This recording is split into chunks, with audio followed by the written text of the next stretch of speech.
Сегодня 26 февраля 2021 года. Мы с участником национального движения Кемал Ага Мустафаевым хотим записать некоторые его воспоминания. Кемал Ага, назовите полностью имя, фамилия, отчество. Мустафаев Кемал Меметович. Родился в 1942 году. Где? В городе Феодосии. В каком квартале? Ну, это старый город, там, где вот городская больница, улица Поперечная,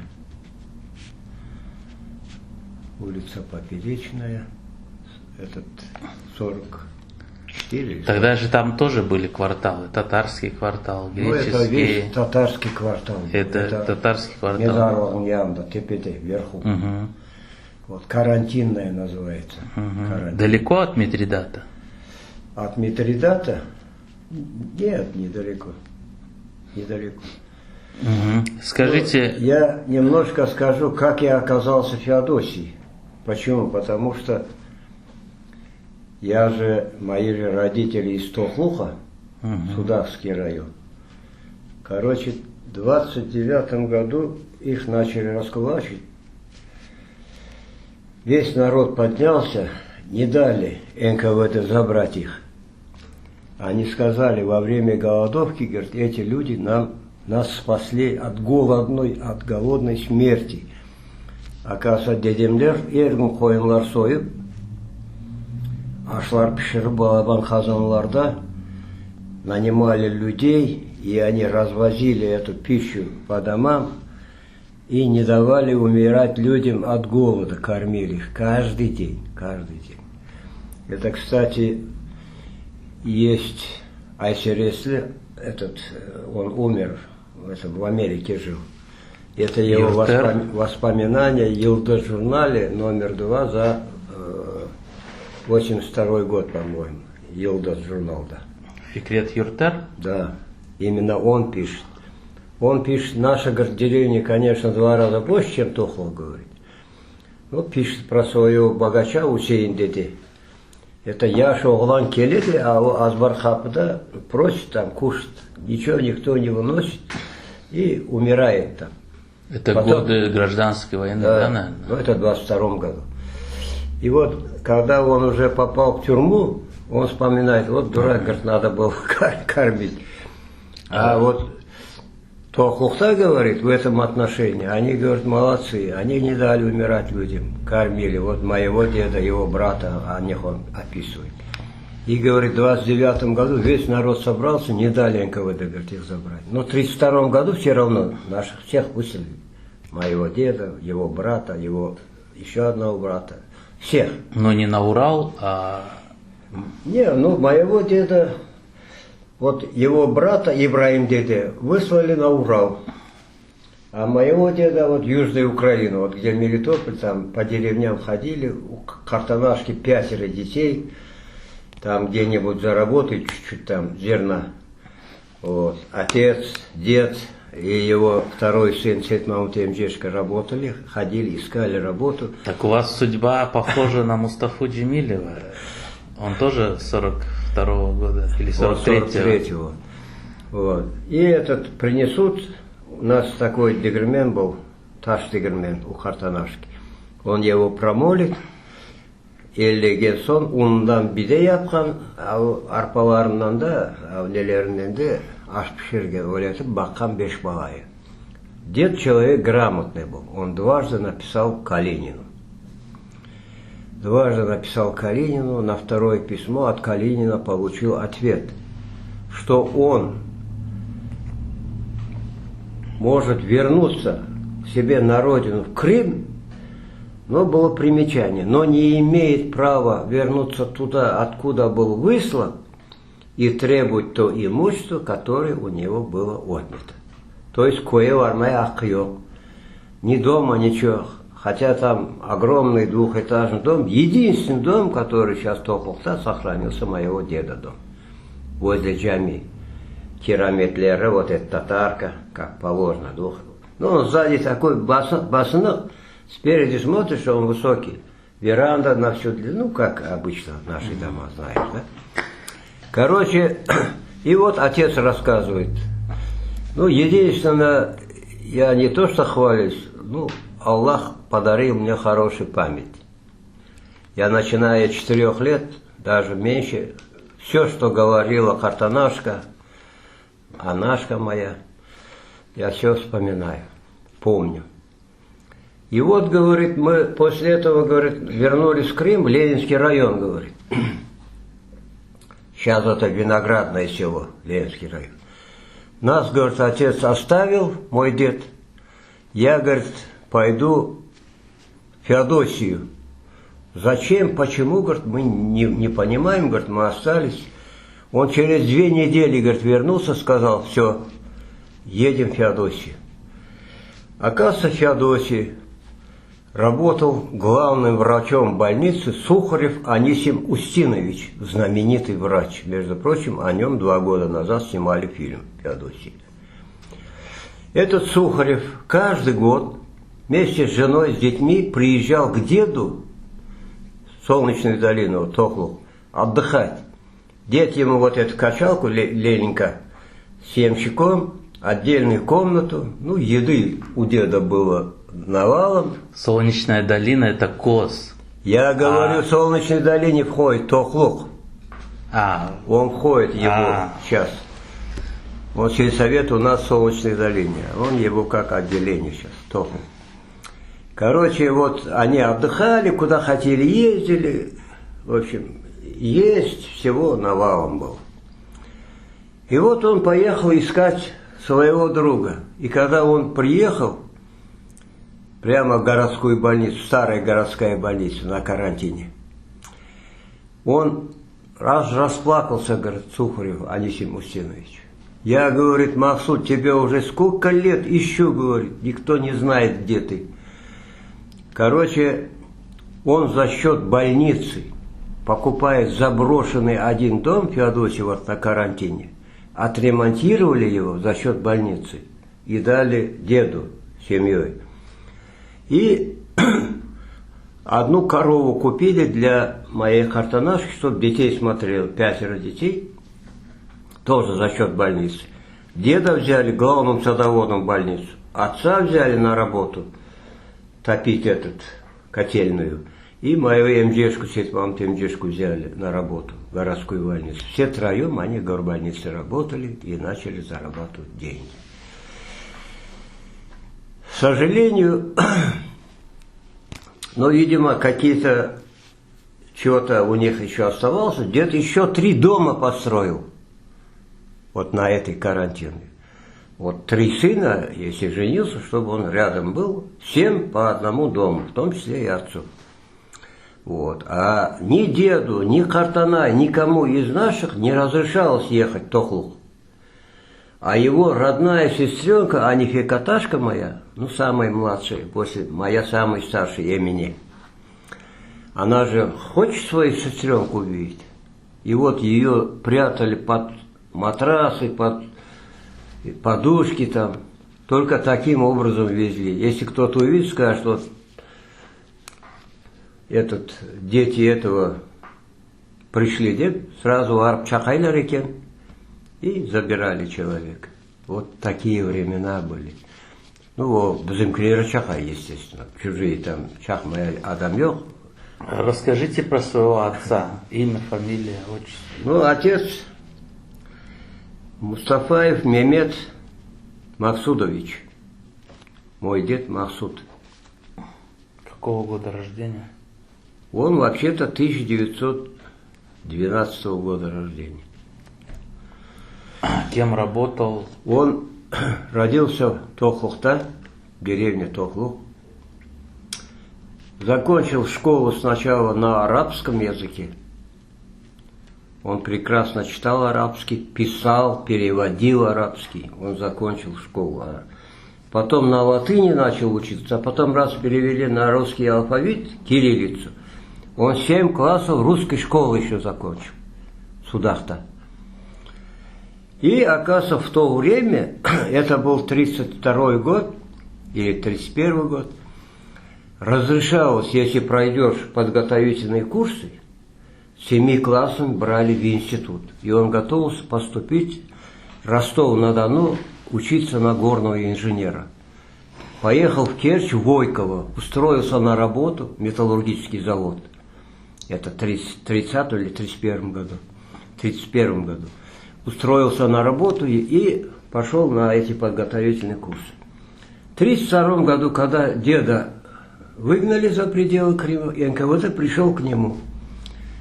Если, говорит, письменно откажешься от отца, останешься учиться. Он говорит, как я могу от отца отказываться? И, короче, ему тоже пинка в зад, тоже выгнали за пределы Крыма. Он всю жизнь жалел, что сказал, ну скажи, отказываюсь, ну, и все равно же не откажусь, говорит, учись. Нет, я сказал, нет, я отца не отказываюсь. В итоге его пинка в зад тоже выгнали. Вот.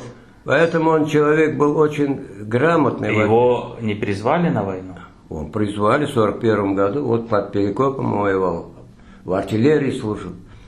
Он говорит, оглом говорит, вот обвиняет, говорит, наш народ, когда как будто наш народ, значит, убежал там, предал и так далее. Ничего подобного, говорит. Это Петровский или кого он сказал, генерал был, который командовал. А потом я об этом Петровском читал книгу другого генерала, Ватутин. Слышал, наверное, да? Потом Ватутин же принял вот эту Приморскую армию. Потом. Вот он пишет о его бездарности. Ватутин пишет, эта книга у меня есть, Ватутина. И вот он говорит, мы ждали, говорит, немца со стороны Перекоп, там, говорит, невозможно было перейти, там все, говорит, сделано было капитально. А Безлер, говорит, Бьюкол-Норда, вторая линия обороны, мы там, говорит, находились. Когда под Одессой, говорит, шли бои, все хорошее оружие, патроны, все, говорит, у нас хорошие танки были, говорит, штук 5-6, и то забрали, остались, говорит, старые танки, которые, говорит, вообще никуда не годны. Ни снарядов, ничего нет, говорит. Ружье, говорит, на двоих одно ружье, говорит, и считанные патроны. И, говорит, немец не со стороны Перекопа, а между первым и второй линией обороны, середины, со стороны моря. Сначала, говорит, как тучи самолеты, юнкерсы. Пришли, говорит, бомбили целый день. После этого, говорит, они десант бросили, танки пошли. После танков пехота. И в первую очередь бежали, говорит, офицеры, говорит. Вот сказали, половина, значит, в сторону Севастополя через Симферополь, половина, значит, в сторону Керчи, по Севашу. Он попал в ту группу, которые Керчь шли. До 7 колодцей, когда мы дошли, говорит, уже Керчь был взят, Феодосия уже было взято, говорит, немцами. Мы остались, говорит. А что делать, говорит, офицеров нет, все убежали, говорит. А говорит, кто там рядом жил, вот этих районах, Сударский, там, Кефир, ну, говорит, пришлось нам домой идти, говорит, а что делать? Нам сказали, давай, мол, через Старый Крым, в сторону, вот это, выходите вот по горам, в сторону Севастополя. Мы дошли, говорит, до Старого Крыма, уже был взят, говорит, Старый Крым, и Феодосия уже было взято, говорит. Вот так, говорит, мы остались в лесу, говорит, и вынуждены были идти домой, а потом нас обвинили, говорит. Ну, а его братишка, Сейд Мамут МЖ, Мустафаев Сейд Мамут Максудович, его призвали в 40-м году, он 20-го года рождения. Короче, он попал сначала в Западной Беларуси, освобождал, сначала в 40-м году, туда попал. Он сначала кавалерией был. Потом, когда началась война, в первую очередь оттуда же ударили. Он получил сильное ранение, его в госпиталь отправили. После госпиталя, когда он вылечился, его отправили в Сталинградский фронт. Вот. Ну, уже артиллеристом. Он прошел Сталинградскую битву, Корсунг-Шевченко, короче, в ту сторону, Кишинев, потом Варшава. Особенно под Варшавой, он уже разведчиком был под Варшавой. Он обеспечивал связью полку. особенно под Варшавой, когда вот за Варшаву дрались, вот на Балатоне, говорит, сильное укрепление немцев было. Они, говорит, перешли в наступление. Веришь, говорит, Торном, мы прямой наводкой из пушки, говорит, прямо по Варшаве, по улицам били немцев, говорит, прямой наводкой из пушек, представляешь? Вот. У него две награды главные, это орден Отечественной войны 3 и 2 степени, вот дали им под Варшавой. И медаль за отвагу. Короче, после Варшавы они, значит, вступили в Австрию, взяли Вену. И когда Вену взяли, ну, видимо, Сталин рассчитывал Австрию тоже захватить. 1,5 года они еще там стояли. И только к концу 1946 года он демобилизовался. Его, как такого хорошего воина, должны были, оказывается, в Москве военное училище забрать. Его отправили в Москву. А то, что наших выселили, он не знал. Только Москва Кельгенсон, он узнает, что в Крыму уже никого у него нет. Ему сказали, тебе в Крым нельзя ехать. У него отпуск был там, а потом должен был в училище поступить учиться. И он послал их нахрен, говорит, не надо мне ваше училище, раз моего народа нет. Ну, ему сказали, вот в Узбекистане твои родственники там в комендатуре нашли, где его отец, мать. А дед мой погиб во время феодосийского десанта. Он намаз қылған комнатасына келіп бомба түсіп, біздіңкілері наши стреляли, оторвало ему ногу, и пока там идет же десант, война идет, пока больницу довезли, он скончался. Кровь потерял, скончался в 1943 году. Вот. Как звали деда вашего? Деда Махсуд звали. Кратенько расскажите про него. Ну, вот дед вообще,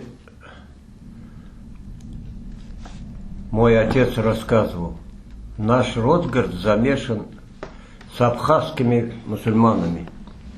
Когда, значит, с Абхазии выгоняли в первую очередь всех мусульман.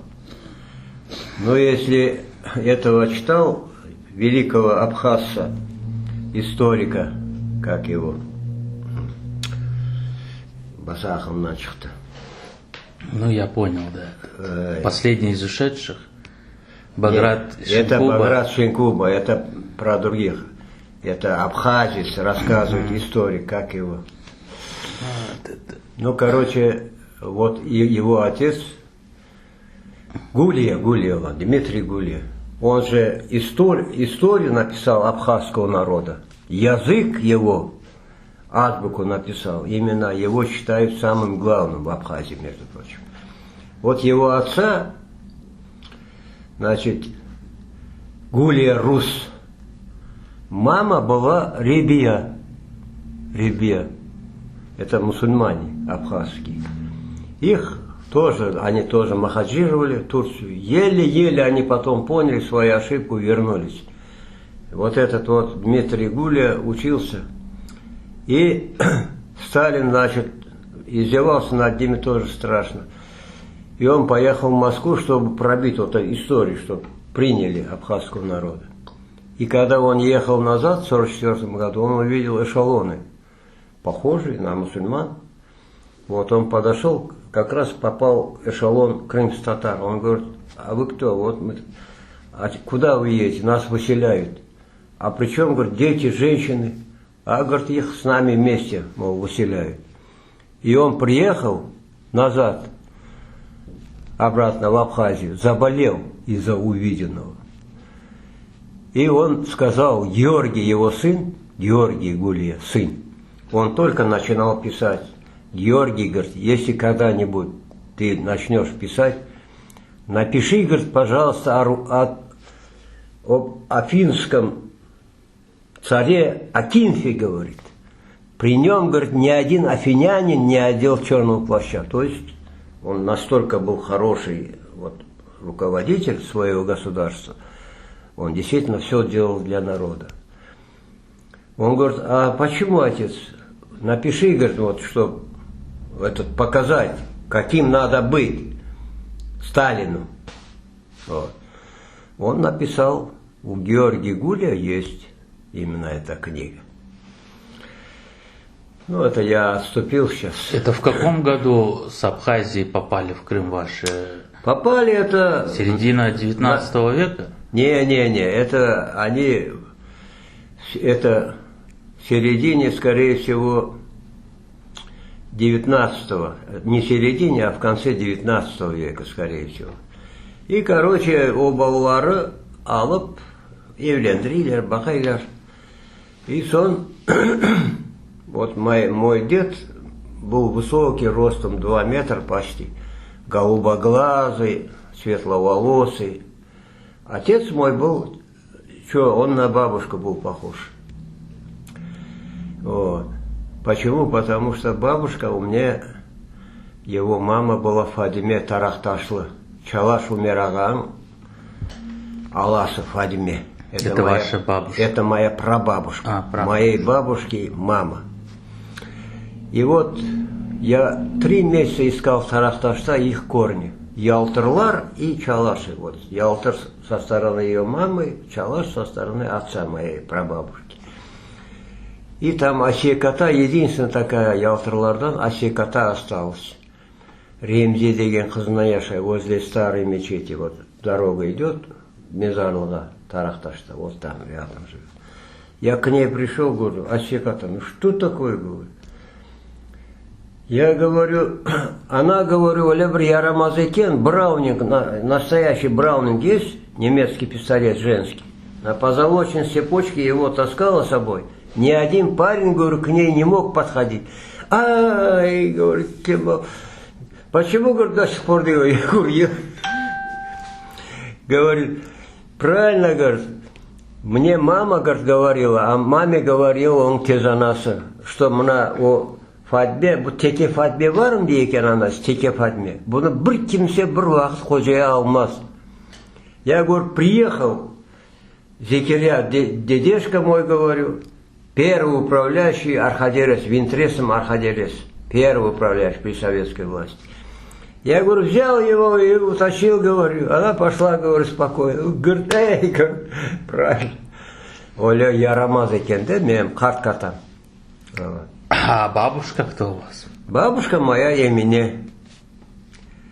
Вот, Эмине Катам, она была высокая. Вот мой отец похож на бабушку. Высокая, но черная.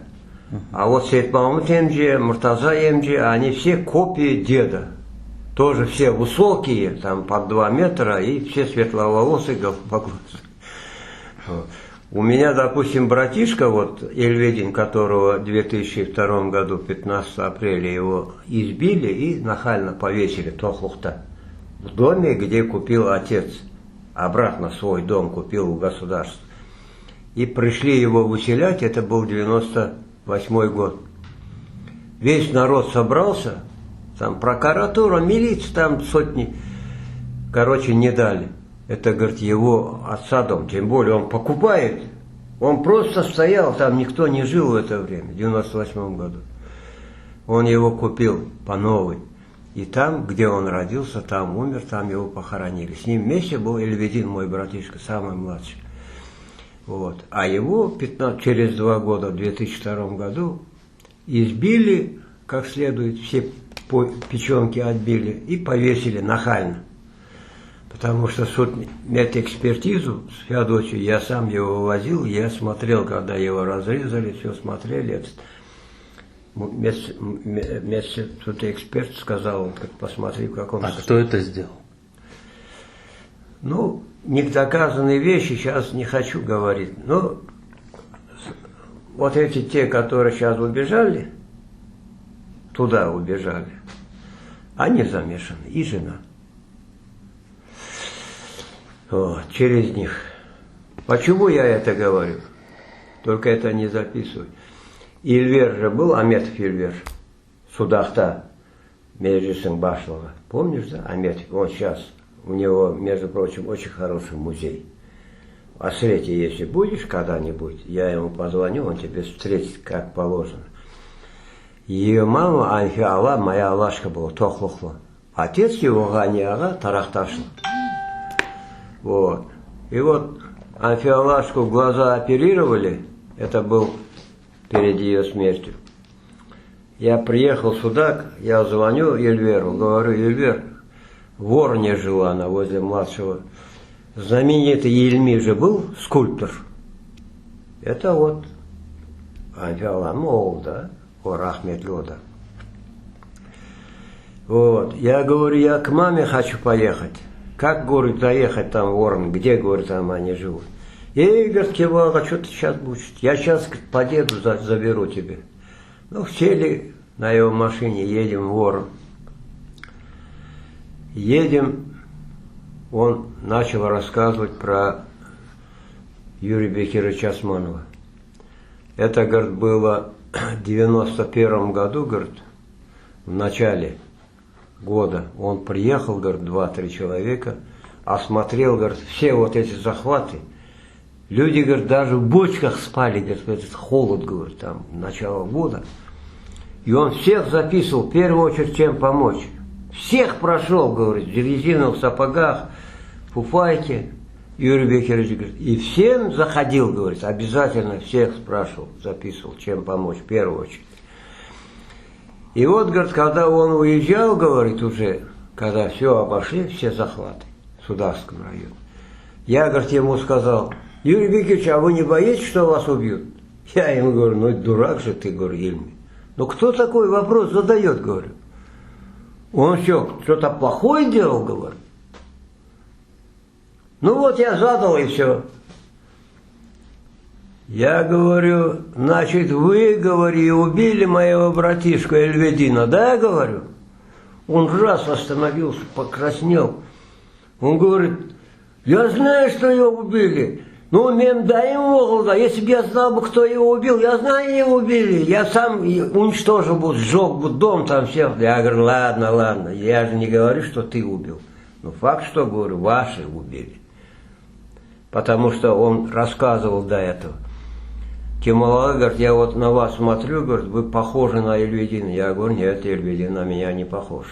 Ни лицом, ни ростом, ничем. И ни умом. Он говорит: мы не говорили, где междис собрание проводит. Он все равно находил, говорит, придет, он же высокий ростом, говорит, у него громкий голос. Там ребята его толкают, говорит, микрофон не дают, а он все равно, что хочет, скажет, говорит. Это же, говорит, самый верный человек национального движения был, говорит, Юрий Бекирович там и других. И говорит: а дармадагын я поял собрание, и говорит, чхайки. Расскажите про свою маму.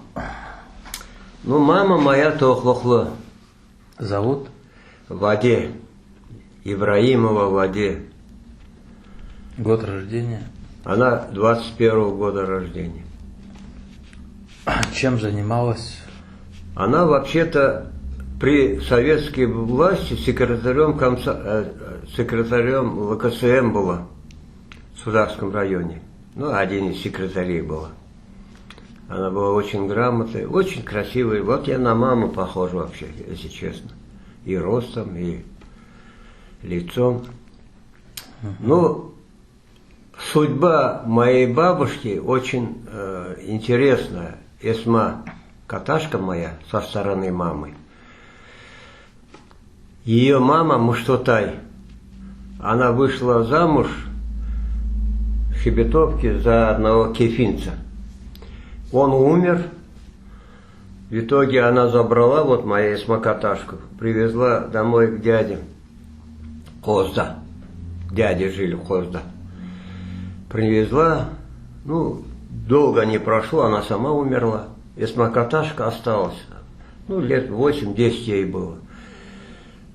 Моей мамы дед, Джелял деде, у него все сыновья были. У него были, значит, 3 сына. Он решил вот это вот взять, удочерить себе. Взял, удочерил мою бабушку Эсма. Ну, когда она подросла, на самого младшего сына, Ибраим, он женил их, младший сын. Вот. Вот от них родился моя мама.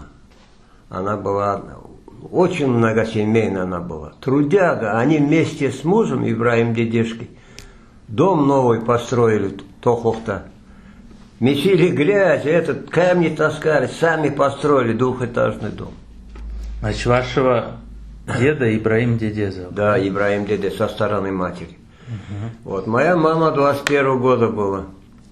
И вот, когда мой отец, значит, после вот этих мытарств южноукраинских приехали, вот, в Феодосии обосновались, мой отец, значит, женился на нее в 1939 году, 1939 году. Родился Джелял, мой брат. Отец мне говорил так, у нас, говорит, принято было так. Если, допустим, невесту взяли, вот Том, это, говорит, как гость. Поэтому, говорит, когда ребенок первый рождается, первое слово, говорит, давали невесте. Потому что гость, он мусафр. Если она откажется, тогда уже другие могут называть. Поэтому моего старшего брата 40-го года назвали Джелял. Вот. Он очень здоровый пацан был. И мама работала. И картанашка моя держала няньку. И она один день не выдержала тяжелую и уронила. И что-то вот берке могне брюшьёга. Куда только не возил отец, не смогли спасти, умер. Потом в 1942 году в апреле родился я. В это время там из-за чего-то об казахлардан бабамы прострелили прямо в горло. У него шрам страшный был. И, короче, его отвезли в больницу, вот это Сухарев помог, он выжил. И у моей мамы прекратилось молоко. Она страшно испугалась за мужа. Вот, и прекратилось молоко. Картанам, аунелеріңді мне, түршеклеріңді мне сақлайып, алпыстилер топлаға, он сестренку свою приводит, а у нее, оказывается, только родился ребенок, и она 3 месяца в Феодосии жила у нас и кормила меня, моя картанашка Анификата, самая младшая. Вот. И потом в 1944-м отца забрали в трудовую армию, он работал в этих тульских шахтах, крепильщиком, столяром. Когда Сейд Мамут в конце 1946-го приехал и узнал, что отец Тулада, он пошел в комендатуру, хотел брата забрать, он же столько воевал, столько наград. Ну, ему обещали сначала, ни черта не дали. И ему пришлось уехать. 3 месяца он добивался, чтобы отца отпустили, шахта-то. И отец убежал. Убежал в начале 1947 года. Убежал, оттуда аж комендатура пришла, и это я вот видел, да, как его арестовывали, как его зовут. Он здоровый же был, он всю жизнь с топором работал. Вот мои 2 руки, его одной рукой даже меньше. Такой здоровый человек был. Он мог вот так человека одной рукой взять, вот так, снести с коня. Это я видел у нас. Короче, его забрали, увезли опять. Только в конце 1948 года он вернулся. А мама моя умерла в Адеме, она в начале 1948 года. Только нас взяли в этот садик. У меня была воспитательница Терентьева Клава Назаровна. Я вас хорошо помню, вот ее имя. Здоровая такая женщина. Вот она мне с утра его увезли, Арабатан, в больницу там километров 5, там 10. В больницу увезли, вечером уже привезли, умерла вот, за 1 день вообще. Молодая была, ей было всего-навсего 27 лет. Это в начале 1948-го она умерла. Мне еще 6 не было. Вот, она вот так обняла меня, Клава Назаровна, и чуп-чуп, яшахай, көзіне, плачет она. Вот так она мне держит, а я вот так смотрю, шаштым қалдым. Оказывается, мою маму везут, я-то не знаю, она-то знает, она укрыта. я не вижу. Короче, вот так она умерла в 48 году, молодая совсем. Отец приехал, он же здоровый, молодой еще. А от чего умерла? Умерла болезнь. Она, бедная, боялась, что я умру. Видимо, все давала мне. Вот я вот хорошо помню, да, как гоняли наших на хлопок. Камчылардан, камчы вот есть, били прямо, шах, шах. Обязательно милиция у них там должен быть, чтобы напугать, да. Вот. Управляющий там вот этих вот так вот гоняли. И один день я, там, в то время мне было, ну, всего 4 года, наверное, вот 46. Первый раз нас взяли в 46-м году в садик. Только взяли. Это было где-то май месяц, наверное. Град пошел страшный. Вот, такие кучи. Анам келді тарладан. Тарладан келді. Я вот лицо не смотрю, а ноги смотрю. Я вот в один градину захожу, оттуда выхожу в другой. Анам Кемал, оғлым, тоқта. Ардымнан. Я вижу ее ноги. Калоша даже у нее нет, калоши нет. Резинка такая. Чулан сарылған, ептен сарылған, вот эта резинка, у нее калош. Вот такую погоду она вот так вот ходила. Так у вас сколько детей у мамы было? У мамы было только 2, я же говорю, вот Джелял, старший, который упал, а потом отца забрали, а когда отец уже приехал, все, уже... Ну, отец второй раз женился, да? Второй раз женился, Шепетовка там, Отуздан. Вы жили с отцом, получается, да? Или в детдоме? Нет, я жил Хартанашкой, имени кота. Она у нас самая шустрая была, самая сильная. Вот. Его сын, самый младший, Муртаза, МДшка мой, ну, голодают же, голод. А вот орган var енді, скосили, арпа қалған ал шетлерінде. Ондан алған бір ярым чувал сделал, матери принес Хартанама. За это ему дали 8 лет от звонка до звонка сидел. За вот полмешка арпа. Вот, и Муртаза МД. Ему было тогда лет 17, наверное, не больше. Ну, вы там закончили школу, да? Вы куда попали в 44-м году? Я потом, в 44-м году я попал в Ташкентскую область, Бегабадский район, Дальверзин номер 1, отделение номер 1. Вот. Там и жили всю жизнь, да? Там нет, не всю жизнь. Я вот, вообще-то я очень много делов наделал, я бик ярамазедым, да? Ну, на другой же женился, хотя она, у нее тоже насье, Тохал Бармаклардан, вот Меджи эти, вот все вот эти милиции есть в Кировском районе, слышал, наверное, подполковник. Это вот их родственник. Вы скажите, вы там закончили детский сад, школу, да? Да. Вот когда Сталин умер, что было, вспомните? Отлично помню. Там как раз я на 2 года позже пошел в школу. Я все время убегал из дома, жил на деревьях, ночами. Крают деревни, мне пофигу, ночью воровал арбузы, дыни узбеку. Его по сет не такая, ни пакетов не было, сеткой поднимал вверх, там сделал место, вот тал. Он же каждый год его резали, вот так вот разрастается, там сделал место, там спал. Днем не спускался, ел только арбузы, дыни. Отец меня на коне искал всюду.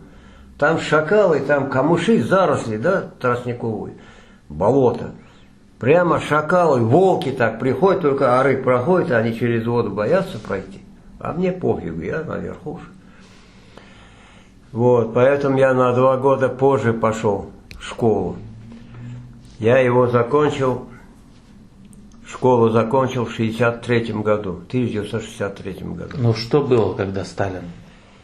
Вот, а когда Сталин умер, в 1954 году я в начальной школе еще. В 1953 году. В 1953. В начальной школе был. Все расплакались, а я засмеялся. И меня там чуть ли самые не арестовали, елки зеленые. Отвели к директору, там, поставили в угол. А мне смешно, елки зеленые. Вот это я хорошо помню. Прямо все плакали, сидели, это, учителя, дети, все. А я смеялся. Расскажите, в 1956 году вот отменили вот эти все комендантский режим, вы, наверное, помнили, да? Не, ну это я... Ну, вас-то ребенка не заставляли отмечаться, наверное? Не, мне, конечно, нет. Это я не застал. Короче, в 63-м, когда я закончил, я где-то полгода еще работал, зарабатывал деньги немного, отцу помогал. В 64-м в начале я прихожу к отцу и говорю: баба, мен Ташкентте кетечем. Вай, оғлым, ты же, говорит, у меня самый старший, говорит. А у него от второй жены еще 5 сыновей родились, и последняя дочка была, для рана жива сейчас. Из 5 остались только один мой братишка, вот сейчас операцию сделали, новый Симошка, Хараджигерня, вот я вчера у него был, в тяжелом состоянии пока. Этот Самир сделал, палестинец, он араб, заведующий хирургией араб. Вот. И Бархарам Татар хирурга помогал ему, а делал операцию Самир.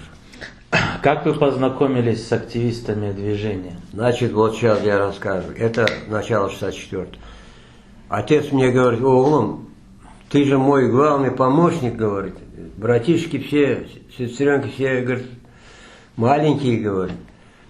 Ты же, говорит, мне помогаешь. Нет, говорю, я вот поеду, я буду учиться, работать. Короче, 17 рублей он мне дал.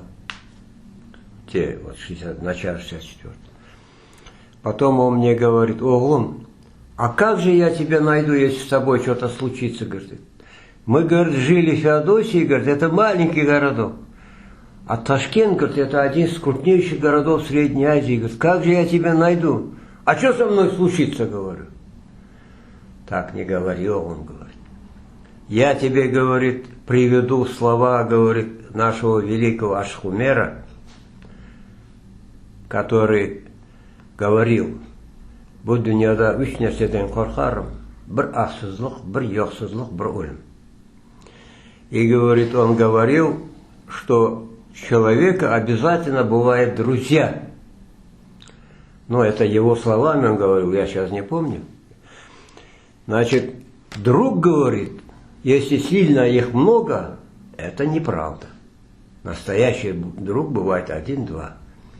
Но чтобы, он, говорит, говорил, чтобы друг был чуть-чуть умнее тебя.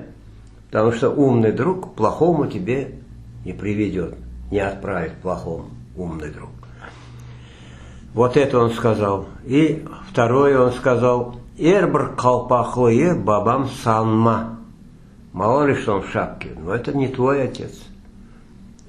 Ты сначала скажи, что это плохой человек. Но если придешь к выводу, что он хороший человек, тогда другое дело. Сразу не говори: о, это самый хороший. Самна недр был. А? Самна. Эрбр халпахлы самна. Что такое самна? Эрбр халпахлыя бабам санма. Санма, не думай, что это твой отец. Санма. Короче, и вот он 17 рублей дал. 17 рублями я приехал в Ташкент. Ну, действительно, огромный город. Я в деревне, да, приехал. Ты представляешь, Гирей, я в день только 20 копеек с собой брал. 20 копеек. Ну, там эти пирожки, вот эти вот, как назывались они, из разных этих делали. Стоил он там 3 или 5 копеек или 3 копейки. Вот я их брал, хлеб брал с собой. Там один мой друг дал одну комнату вот, в старом городе. Вот. У него жил. Он узбек.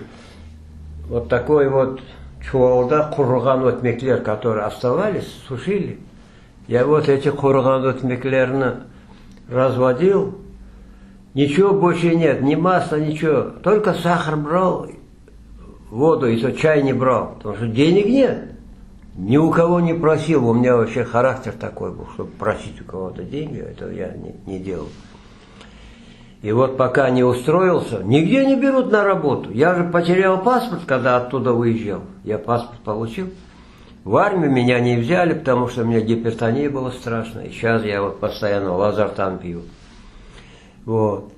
Меня отправило, значит, через военкомат Беговат отправили на обследование. Неделю держали, обследовали. Сказали, что годен в военной службе, в военное время. Мне дали красный билет, но в мирное время не годен. Вот там у меня есть специальность, все есть.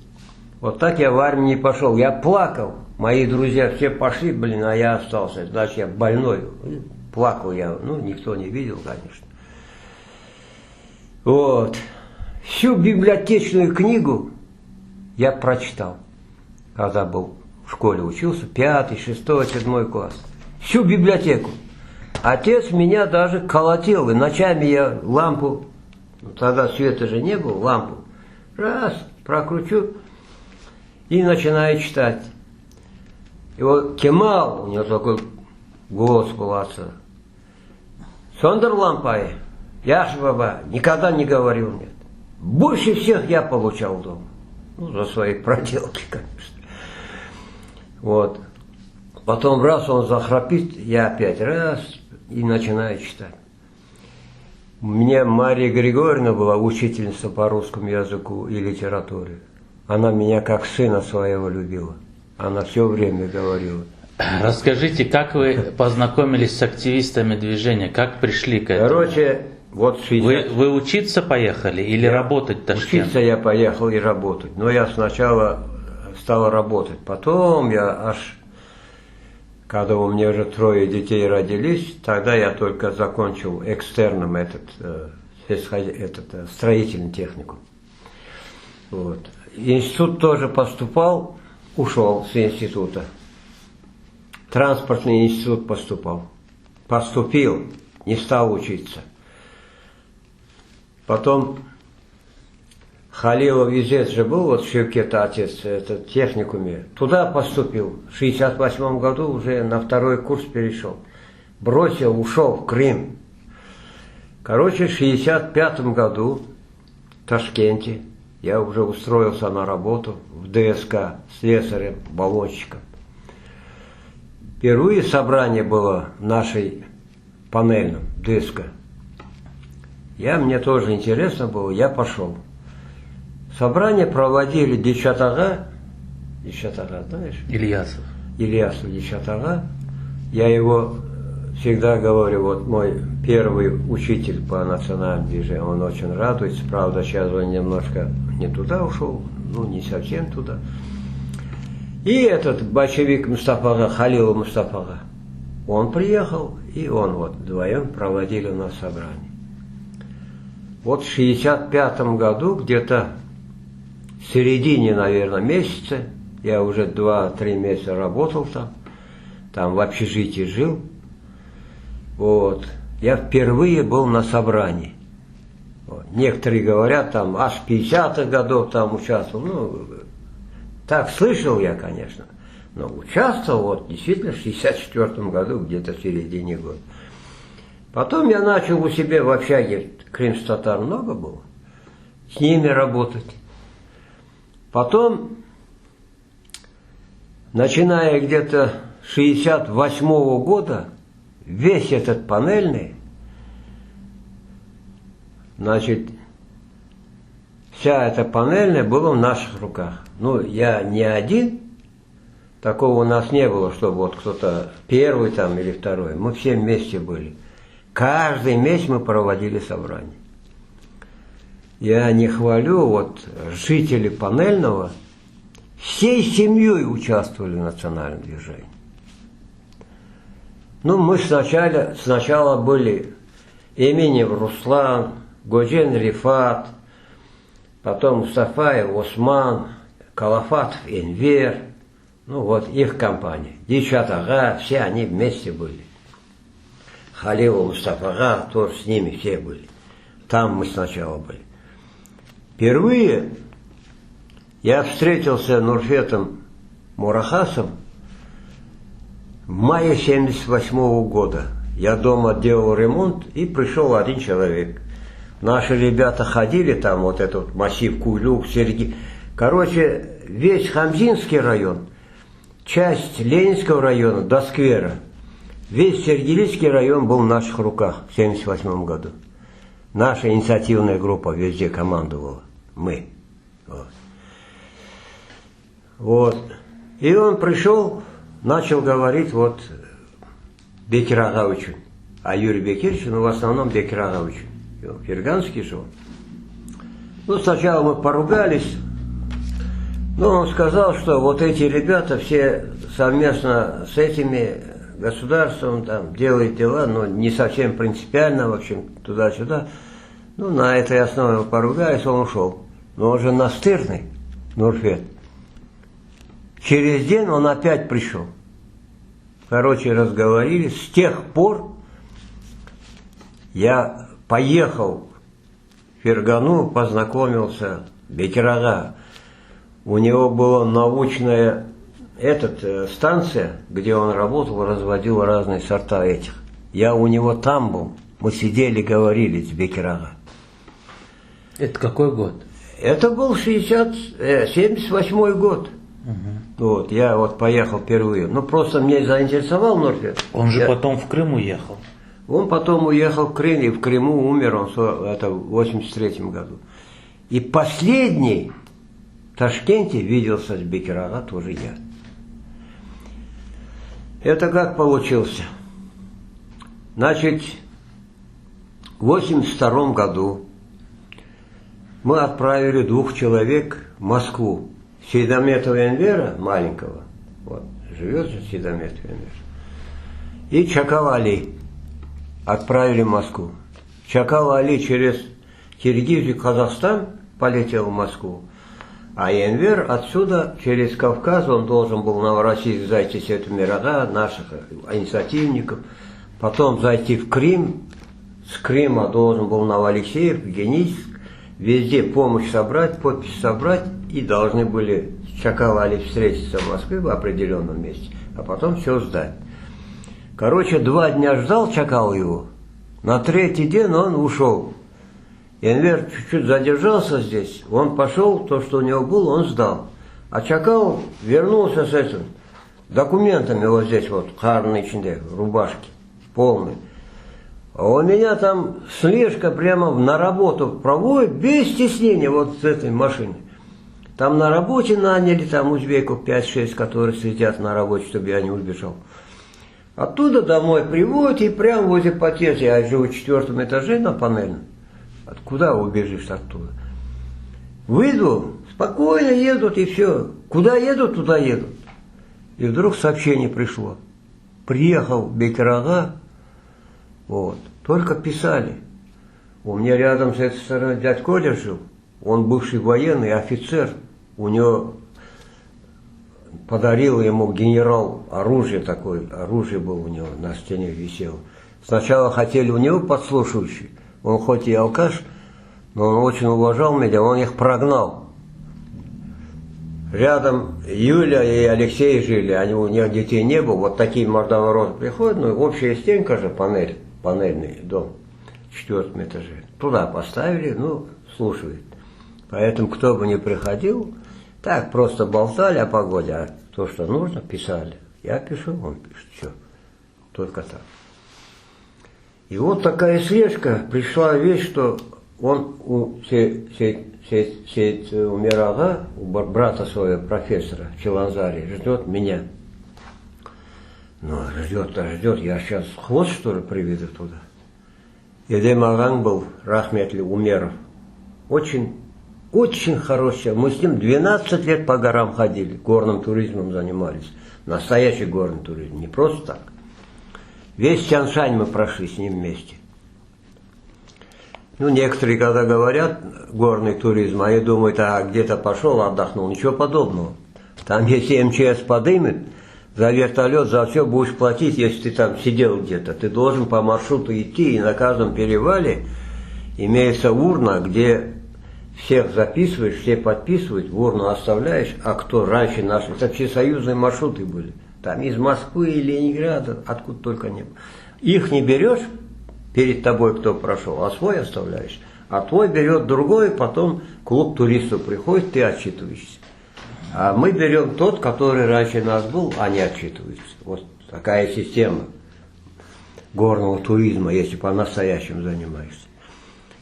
И вот через второго, третьего человека я послал к этому, я говорю, скажи ему, мы должны ехать. Да, не сказал, куда, зачем, кому, это нельзя говорить.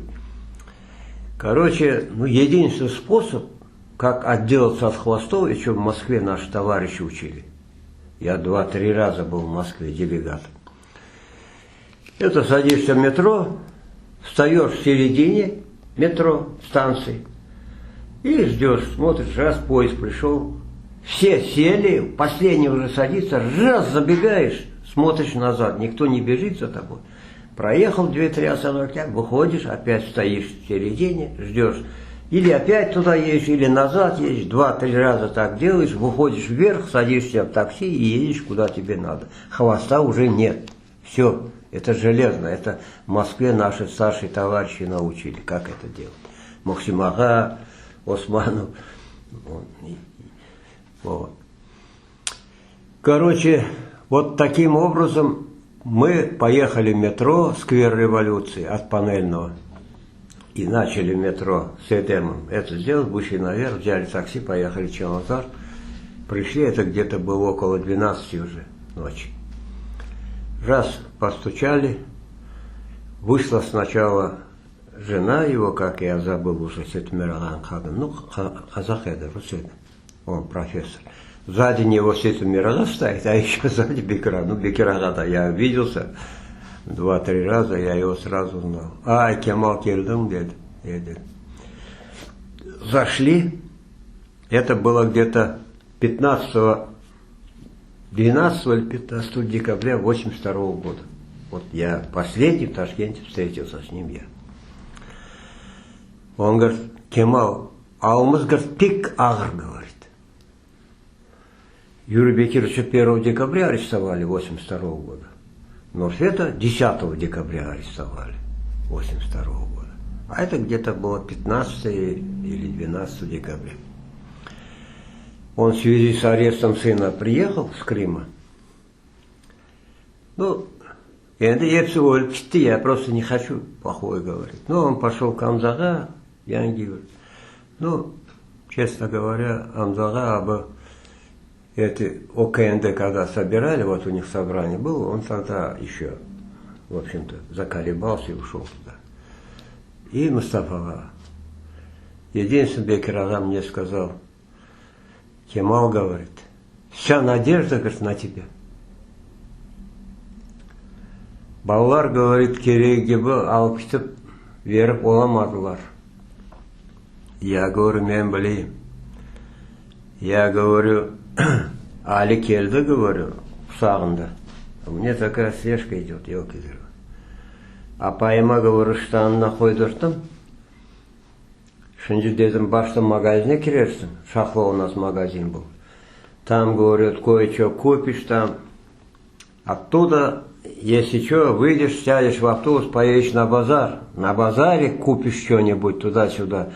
И не из главного выхода выходи, говорю, а выходи, там сзади, говорю, есть калитка. Корейский поселок выходит. Оттуда через них выйдешь на обводную дорогу, сядешь в такси, поедешь домой. И дома не оставляй, говорю. У других, совершенно других людей. Потому что домой тоже, говорю, могут прийти. Вот хорошо, что я это сделал. Утром с обыском пришли. Даже 9 часов не было, даже дети еще в школу не успели пойти. Ленмар вот учился тогда. Все обшарили, а мне же столько книг дома. Газет собирал я. Целый день шарили. Туалет, а у шахтада, там, мусорные ящики. Все книги перелистали. Вот так вот. Не был я его. Тот же день отправил сразу же. А почему Бекир Османов решил в Крым ехать?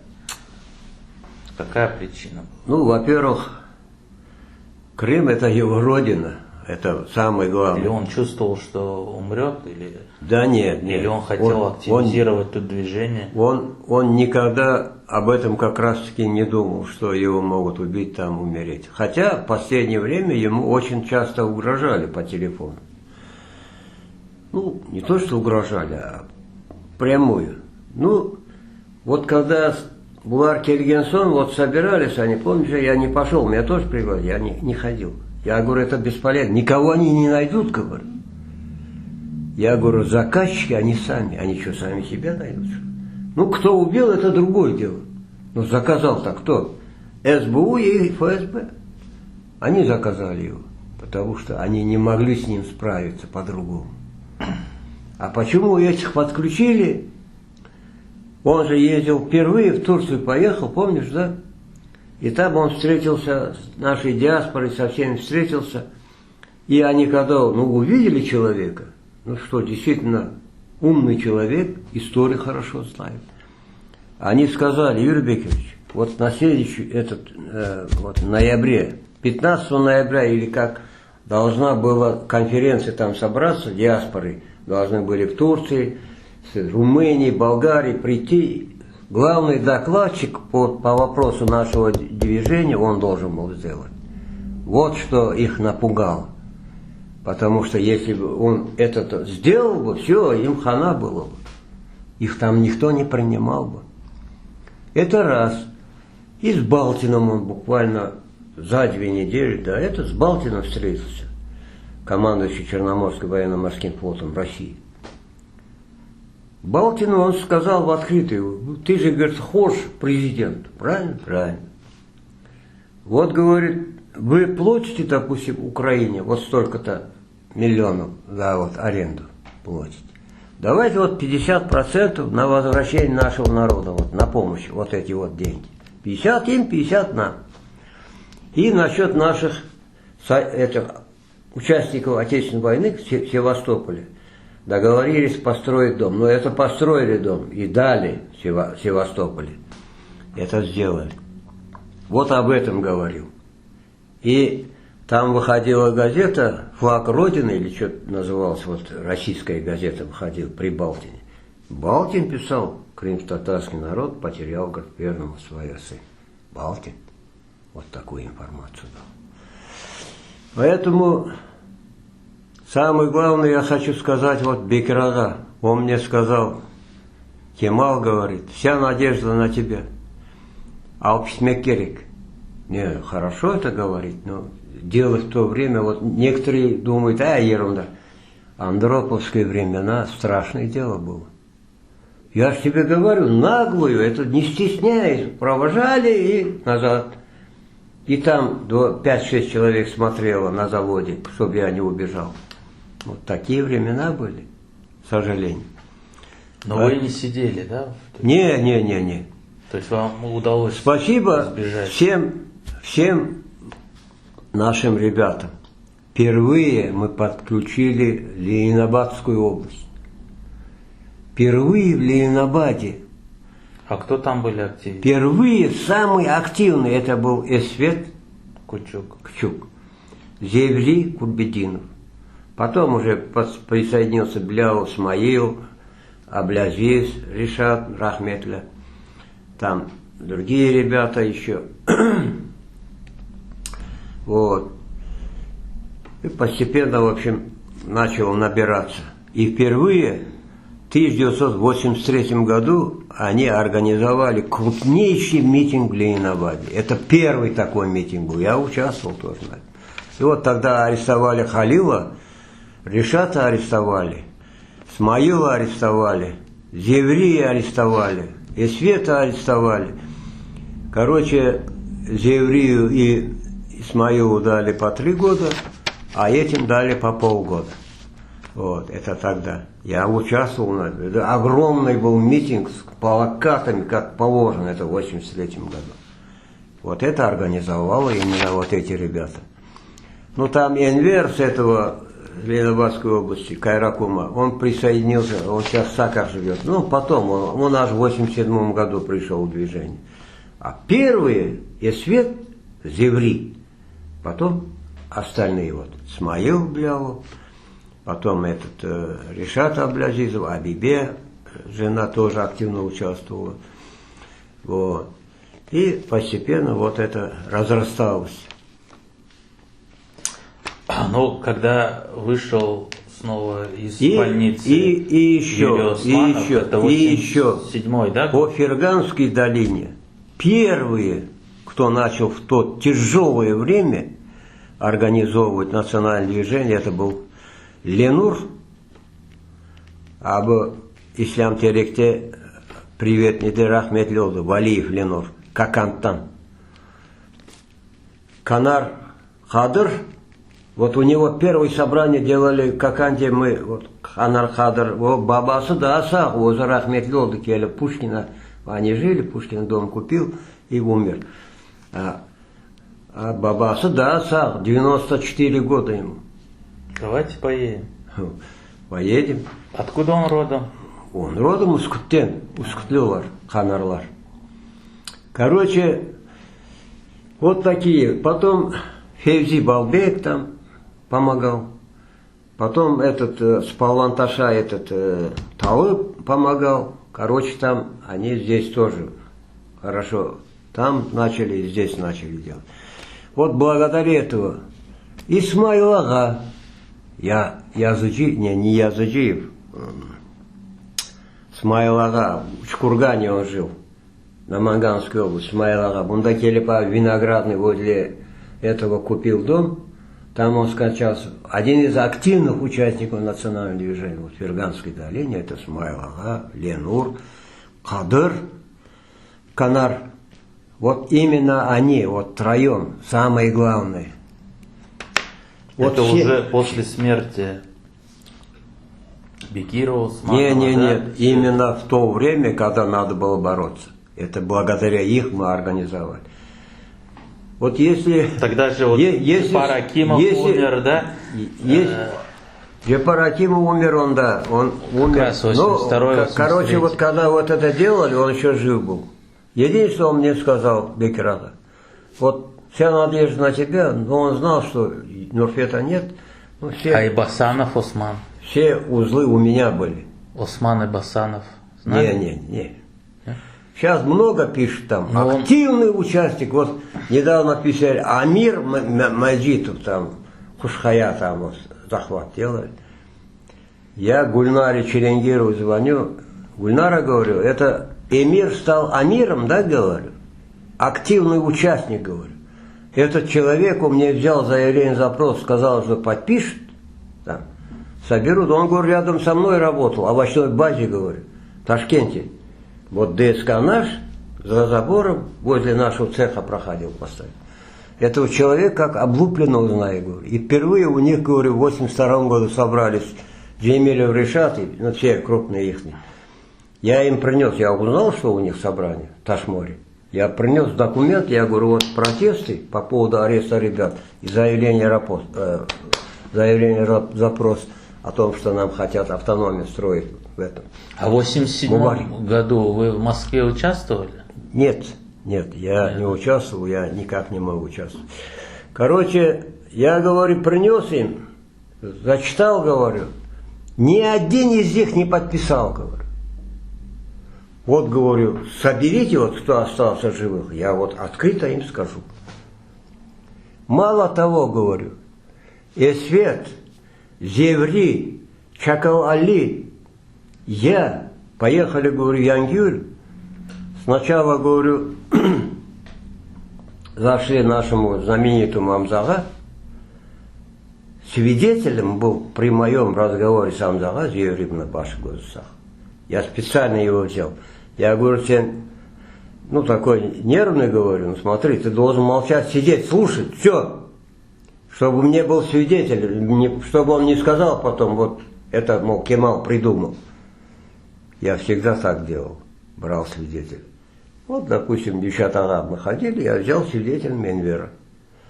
Ну, это потом. Но вы не были связаны с Роланом Кадыевым, Гомером Баевым, Новороссийск. Нет, в то время. Самарканд, Ролан Кадыев. У вас не было с ними связи? Нет, Роланом Кадием я не виделся, но знал о нем, что он действительно, Ролан Кадиев, один из немногих Самаркандской области, кто действительно активно участвовал в национальном движении. А с новороссийским группой? Вот, новороссийской группой я же поздно приехал. Я У с вас ними не было связи, да? Это Ну, потом... единственное, у меня связь была, я первый вот этот Аметов Энвера вот видел в Новороссии. Аметов Энвер есть. И то там ташкентские были, я к ним приехал. Но он с Новоалексеевки. Вот, с Новоалексеевки. Вот в Новоалексеевке я был. А это потом, когда Юрий Османов вышел с тюрьмы, с больницы, он начал активность, да? И, короче... Он вот, тогда более шире и вот начал приехали работать, да? к Амзага, вот я это закончу. Короче, мы получили 0. Я поехал, Сейтабла есть, Оглу Ахтеп играл роль этого Аметхана Султана. Сейтаблаев Шевкет в Бахчисарае живет. Вот этот человек работал главным инженером ПМК. Там татарский поселок был, за мостом туда едешь вниз, там крым-татар. Я ему дал, вот этот человек, хоть он не активный участник, но он сделал то, что я ему говорил, и помог. Я говорю, Шевкет Аға, а как вы сделали? А и говорите, я их приглашал по одному, узбек олсын, казах олсын, всех сказал, подпиши. Не подпиши, выгоню к чертовой матери с работы. И все, говорит, подписали. Вот так. Вот он, Башы Гозысах. Самое тяжелое время, вот он поддержал. Ну как я могу сказать об этом человеке что-то плохое? Теперь обратно ехал, мы знали, что под домашним арестом Мустафа Джемилев. Я знал, где он живет. Я ребятам говорю, давай заедем нашему главному, пусть подпишут. Вот Чаковали Башы Гозысах, вот он тоже в машине сидел. И Света на своем москвиче, Зеври, я, Чаковали, 4 подъехали. Я вот пришел, он сидел как мышонок, слушал «Голос Америки», радио. Вот это, один. Я им говорю, Серам, я говорю, вот такой, ты все-таки, говорю, видный человек, бывалый человек. Я говорю, вот, ребята в таком положении, говорю, вот протест надо подписать, вот заявление добро. Он даже толком не прочитал. Я, говорю, не смогу подписать, если я подпишу, меня посадят. Это его слова. Вот он, если придет когда-нибудь, вот я ему могу вот так вот прямо сидеть, сказать в лицо. Мына Али Башы Гозысах, Зеври Башы Гозысах, он там сейчас, на Украине. Свидетели. Вот так вот. Ну вы расскажите, вот конец 80-х, начало 90-х, вот этот период, возвращение в Крым, как вы вернулись? Ну, в Крым я вернулся в 95-м году. А, то есть вы там были еще? Я там был, да. Я там был, мы там работали. Когда вот Меджлис создали, ОКНД создали, они пытались именно наш вот этот район любым путем. И Хамзин Али туда, Аблаев Ришат, хотя и Аблаев Ришат еще более-менее уважаю. Когда Синовера и Аблаев Ришата судили в городском суде, в основном организованные мной ребята там были, на суде человек 100-150. От них там, если было по 5-10 человек, хорошо. Я ему в лицо сказал, Аблаев Ришат.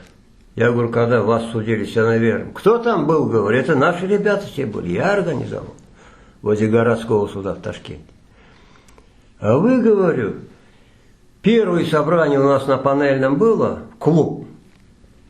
Официально, у меня фотографии есть. Юрий Бекирович говорит, ты сможешь прийти, вот в клубе хотим собрание провести. Он говорит, если одно дело сделаешь, говорит, приду. Я говорю, что? Профессора Ханазарова пригласите, говорит, посадите его в президиум. О том, что он про языков писал, помнишь? Ханазаров, профессор. Я говорю, хорошо, я организую. У меня был знакомый, как раз в институте языков она работала, Рена. Ее отец был араб. Арабский факультет, вот, иностранных, это факультет арабского, в университете работал. Через нее я нашел ее, пригласил. Ханазара, и посадили президиум. У меня фотографии есть Ханазар. Юрий Бекирович там. Я веду собрание. Ну, человек, весь полный зал был, человек 500. Даже вот эти проходы были закрыты. Вот эти два дурачка, Аблаев Решат и этот, как его, друг его, Кадыров, все наверх. Ходили там по рядам, что-то там говорили, потом мне пенька зад дали, выгнали их к черту. Или слушайте нормально, или да, уходите. И вот Ханазарову книгу про язык, что все языки, мол, это ерунда, самое главное вот такой и так далее. Прямо наизусть читает Юрий Бекирович, а этот сидит, слушает, не знает, куда девать свою голову. После Юрия Бекировича он выступил и сказал: я, говорит, виноват. Я, говорит, обязательно эту книгу переиздам. Вы, говорит, правы. Это вот Ханазаров, профессор. Так вот говорил, узбек, Осада. Вот это он заставил говорить. Вот у нас первое собрание, это было перед октябрем, это 88 год. Теперь на массажир-комбинате bizim цыганlar yaşaydı. Я же постоянно к ним ходил. Там у нас были, значит, доверенные люди с мандатом нашим, работали постоянно. Айдер, он сейчас вот улица Восточная, Джанкои живет. Они все там живут. Айдер говорит: слушай, Кемала, люди, говорит, хотят Юрия Бекировича, говорит, увидеть. Я говорю: ну я не знаю, если свободный будет, говорю, он приедет. Ну я договорился, потом Айдеру говорю: вот такой-то день, говорю, соберите людей, он придет. Во дворе собрал, все с семьями пришли. Цыгане, казалось бы, да, семьями, детьми, стариками, женщинами. Человек 400 собралось, там их всего 40-50 семей. Весь двор полный был. Президиум они сделали, Айдер подходит, наверное, не смог, да, приехать, говорит, Кемалага. Я говорю: нет, он здесь, говорю. А где он? А вон сидит, говорю. А у него тряпочная сумка, Он сидит с людьми там. Вот. А мы же, говорит, его президиум, говорит, а он, говорю, как раз таки эти вещи не любит, говорю, он начальником будет, там, главным, президиум, председатель. Я говорю, он эти вещи не любит. А где он? А вон, говорит, сидит. А он болтает там с людьми, говорит, смеется. И он объявил такой гвалт, все встали. Юрий Бекирович, Юрий Бекирович, Юрий Бекирович. Вот так мы провели собрание на массажир-комбинате. А после этого, в 1988 году, на 18 октября, провели собрание на стадионе «Инструментальщик». Организовали, ну, к нам присоединились еще другие ребята. Организовали через мэром города, в то время был Мирсаидов Шкрулла Рахматович, слышал, наверное. Потом он стал зам премьер-министра, а потом его Каримов съел. Через него взяли официальное разрешение на инструментальщики. Цветы возлагали. Вот вчера я нашел телефон ее дочери Алимешка, вот от мечети живет. Сафия Абла, вот она несла, Сафия Абла. Значит, у нас там участник войны был, он, участник войны, он, я и Мустафа Халилов. И с нами вместе Мирсаидов, мэр, шел цветы возлагать. Когда привезли там вот эту вот целую корзину цветов, там главный ГАИ, полковник, сразу остановил движение. Это улица Ленина, возле Совмина. Вот напрямую там, где памятник стоит Ленину, чтобы туда пройти. Это в 1988 году, в октябре, 18 октября. Он остановил движение, это цветы перенесли, и мы 4 человека пошли. Во главе Мирсаидову возложили цветы, прочитал там молитву, Мустафа. Потом оттуда прямо на их машине поехали инструментальщик стадион, и там Юрий Бекирович выступал, инструментальщик. Вот один из таких главных вещей было вот это еще в 88 году. А вот когда приняли вот эти декларации от отмене Я там не был. актов, Там были все наши 89-й, ребята, но я там не был. ну вы это- как-то отметили этот день? Как-то вот... Ну вот, представь себе, звонит Юрий Бекирович из Москвы. Это было 89-й год, если не ошибаюсь, вот когда съезд начался, октябрь, по-моему, месяц был, да, и это надо уточнить, потому что я точно не знаю. Звонит, мне нужна, говорит, официальная бумага от властей Узбекистана о том, что они окажут материально-техническую помощь при переезде крымских татар с Узбекистана в Крым. Ну, слушай, это сказать легко, а кто тебе это даст? Кому мы пойдем? Естественно, Мирсаидова мы хорошо знали, а он работал, управляющий экономическим этим отделом, и зам премьер-министра он был в то время. Он в этой Каланче уже, где Сомин, там он работал. Председатель Госплана Узбекистана он был. Он же экономист, профессор. Пришли к нему, главный вход, пришли, хорошо, милиционер подошел и говорит, вы кому? Мы говорим, Мирсаидов. Его, во-первых, нет, говорит, он уехал, не знаю, говорит, когда приедет, но приедет, говорит. Но, говорит, вообще-то он отсюда вообще не ходит, говорит, главное. У них там сзади, говорит, вниз спускаешься, потом он, говорит, поднимает сюда. Ну, туда, говорит, не пустит вас. Ну, там ждите, говорит, он приедет. И целый день с Нурфетом ждали. На Нурфет Аганбашев, говорит, и раз, там охрана, мотоциклы, и он приехал на черной вот этой машине. Только мы подойти, вот перед спуском они остановились, только подойти нас сразу арестовали, задержали милицию. И вдруг это окно так открывается, Камалаке, Нурфетеке, это Мирсаидов так говорит, Камалаке, ну он хорошо нас знал. Что такое? Я ему говорю, мы к вам говорю. Все, отпустите их, говорит. Сели его в машину, спустились вниз, поднялись к нему. Он говорит, какой вопрос? Мы говорим, вот такой вопрос, вот. Значит, в Москве, говорю, в Верховном Совете хотят принять решение по нашему вопросу. Нужна вот такая бумага от Узбекистана, официальная бумага. У вас готово, говорит, уже? Мы говорим, да нет, вот хотели. Надо было, говорит, сразу приготовить. Вот это его слова. Короче, он говорит, давайте завтра, говорит, 10 часам подходите. Сразу, говорит, подходите. Ну, мы говорим, можно еще мы человек там 5-10 приведем с собой. Ну вот наших профессоров некоторых пригласили, человек. От нас было, значит, я, Нурфет, Чакалали, Абибулайфенвер, еще кто-то был. 5 человек от нас было, и человек 7 других пригласили, профессоров, потом писателей наших. Вот. И официально нас принял Мирсаидов. При нас, вот, при мне, не всех, а вот он телефоном говорил с Каримовым, прямо на хуях говорил, потому что они же, оказывается, друзья. Он говорит, ты не ярдым Бекирик был, халка говорит. Короче, он согласился, подписал документ, он и председатель Президиума Верховного Совета Узбекистана, о том, что Узбекистан окажет всемирную материально-техническую помощь.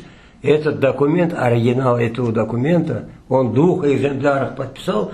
Он говорит, сейчас это будет уже в Москве президиуме этого съезда. Мы говорим, нет, ну мы говорим, я, говорит, знаю, что вы не верите. Вот вам еще один экземпляр он подписал, он у меня был, потом я его Нурфету отдал. У Нурфета есть, наверное. Он говорит, сейчас по факсу через 5 минут там в президиуме будет. А мы пошли в почту, а там в то время так было, главный вот почтамт пригласили, директора почтамта, главную почту пошли Ташкента, пока он не разрешил, этот почтальон не брал наш телеграмм.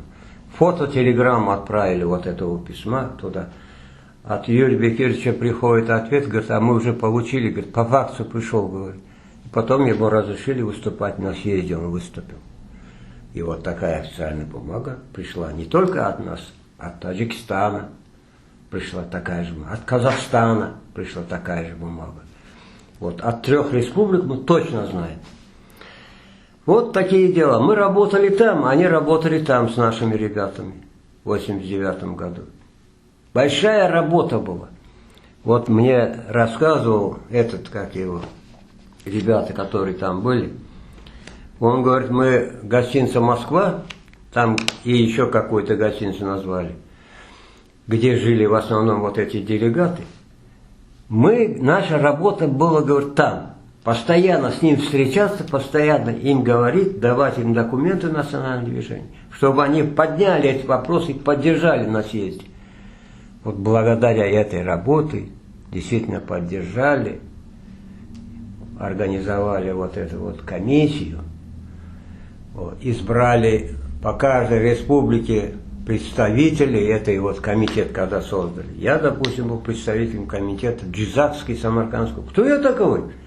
Простой работяга, да? Когда я приехал в Джизакскую область, надо же организовать собрание, сказать, вот комитет организовался, вот надо вот такие-то дела делать. Пришел в облисполком, позвонил, значит, прохода. Я говорю, вот я представитель, значит, вот такого-то комитета, у меня мандат, говорю, от Зиямова, значит, советника президента Каримова по социальным вопросам. Когда Зиямову я сказал, сам зампредседателя спустился оттуда. Когда я зашел в кабинет председателя облисполкома, вот такой огромный стол, он вышел оттуда, со мной поздоровался, обнялся. Зиямов же, подпись стоит, Зиямов, советника президента Каримова.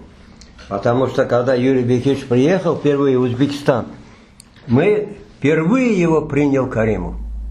Мы зашли к президенту, он зашел буквально 2-3 минуты и сказал Зиямову, Шахабуддин Зиямович, советник, сказал, все вопросы, говорит, которые у них есть, решайте. Вот он потом нам дал всем мандат, кто в какой области работает. Самарканд приехал, там же вообще тоже так же встреча. Сразу сказали, пожалуйста, если радио нужно, телевидение надо, место надо провести, пожалуйста, скажите, мы найдем. В Самарканде мы впервые огромное собрание провели в Багашамале, улица Женихиц, 35, там моя сестра жила двоюродная, Султания Аблашка, вот его сын здесь, Новожиловку едешь, там первое село, там живет Ибраим. У них провели, человек 400-500 собралось. Вот.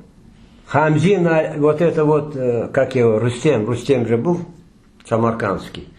Крым, вот этот фонд командовал. Реза Шевкиев? А? Реза Шевкиев? Да, Реза Шевкиев.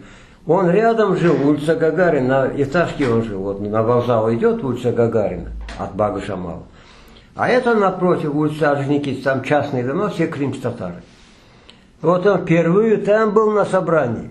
И постоянно 2 года ходил за Юрием Бекировичем, учился у него. А потом раз перепрыгнул туда. Вот Реза Шевкиев. Вы сами не хотели пораньше в Крым вернуться? Не, я почему не вернулся, потому что надо было работать там, во-первых. У меня, ну и, честно говоря, денег не было, да? И ты представляешь, 4-комнатную, застекленной лоджии огромной, на 2-м этаже, хорошая квартира, 4-комнатная квартира. Я еле-еле за 3500 рублей продал. Приехал сюда, я никому не обращался, ни у кого копейку не просил. Купил вот в этом колхозе, вот урожайный, советский район, за 3500 дом. Ну, хороший дом, новый дом был. Построили их, оказывается, для нас.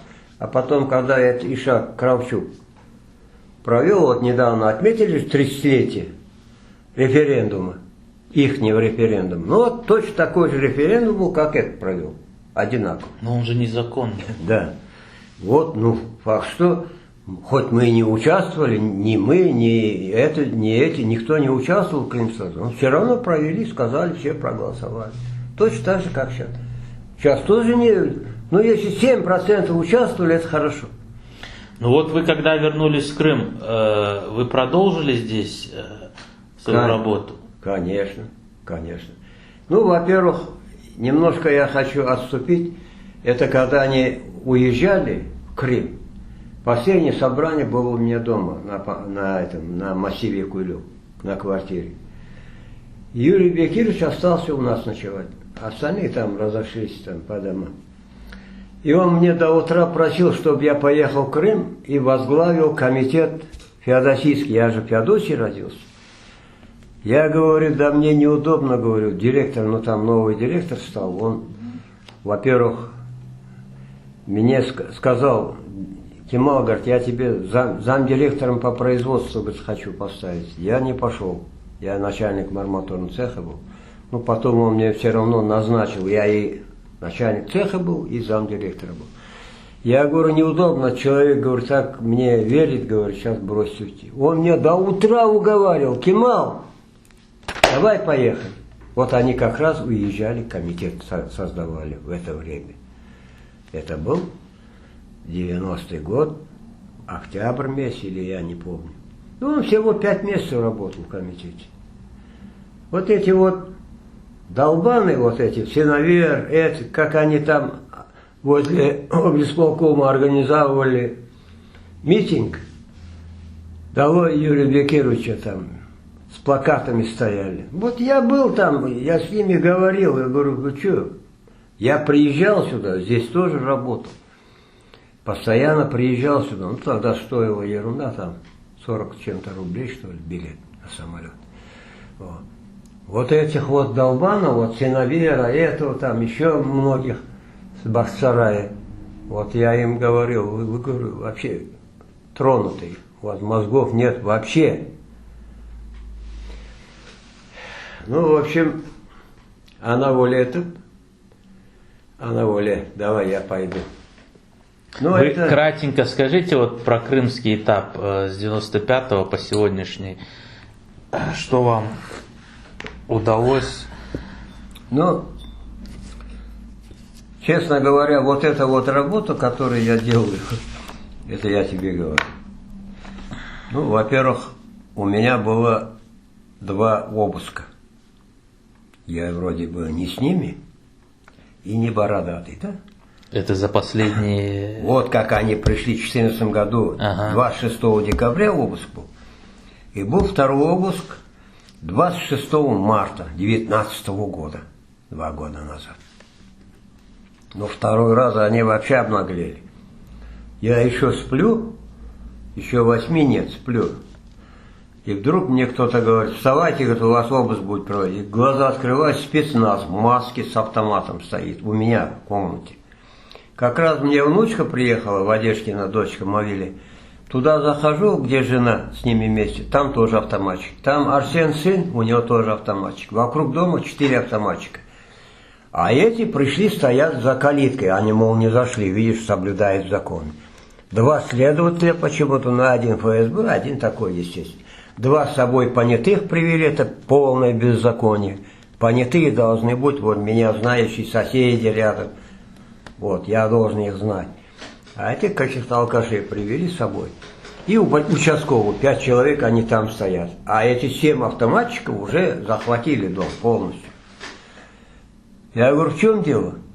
Вот, значит, наркотики, оружие, запрещенная литература.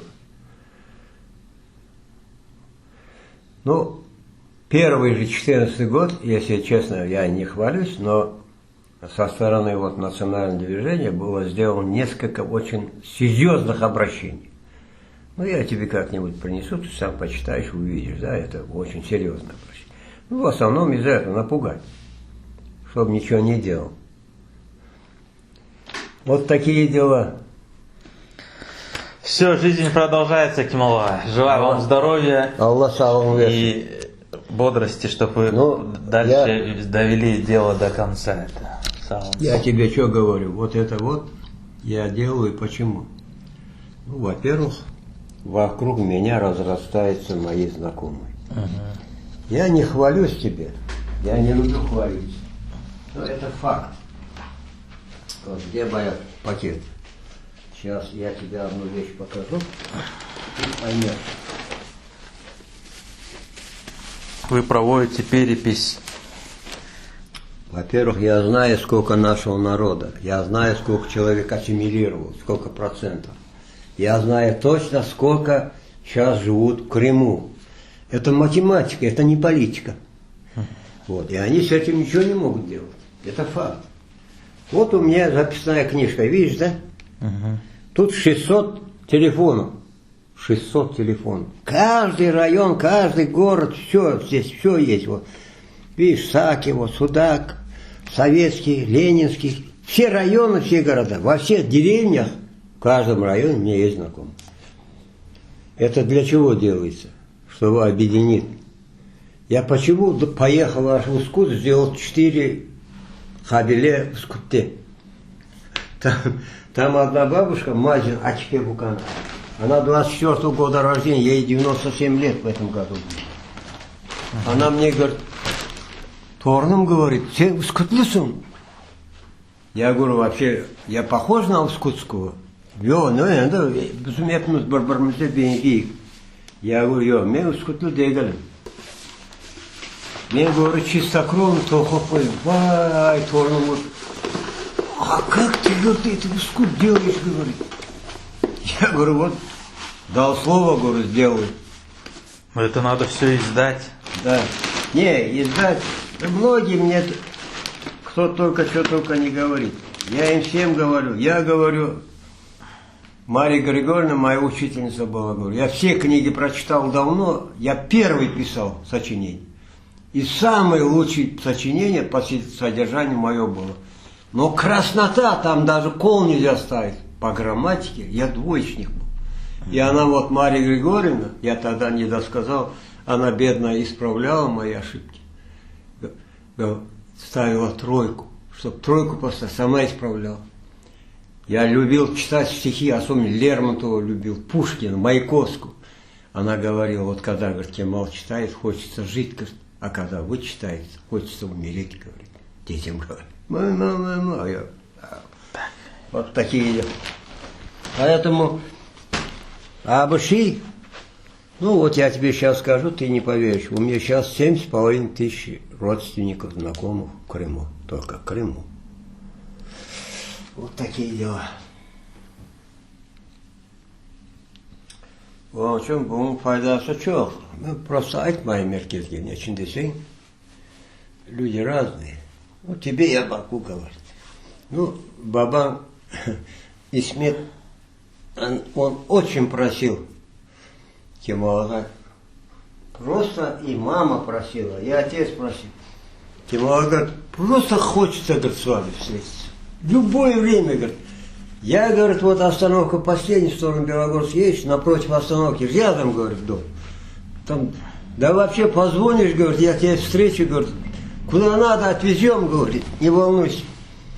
Я говорю, ну, Исмет, говорю, того, конечно, но я говорю, все равно, я тоже хочу, говорю, встретиться. Потому что, говорю, Баиров Гирей Алиевичем, говорю, я, когда, говорю, был в Ленинграде, говорю, в командировке, я, говорю, с ним встречался, говорю.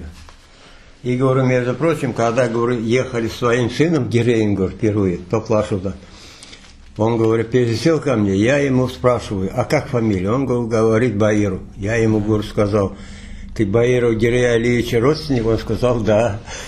Короче, она улетет, бабамнан лaf ettik. Так, я ничего не оставил, бумаги. Кемал ага Мустафаев хочет поделиться своими воспоминаниями о Юрии Бекировиче Османове. Сегодня 14 апреля 2016 года. Значит, вообще вот с теми ребятами, которые непосредственно работали с Юрием Бекировичем Османовым, Бекир ага Османовым, я вплотную познакомился в 1978 году, 1978 году. Как это произошло? Я дома делал ремонт у себя в Ташкенте, в квартире. И пришел ко мне в гости Нурфет Мурахас. Он в это время только освободился, он был на свободе уже. И когда наши ребята ходили массив Куйлюк непосредственно в семью Мурахаса Нурфета подписать документы национального движения.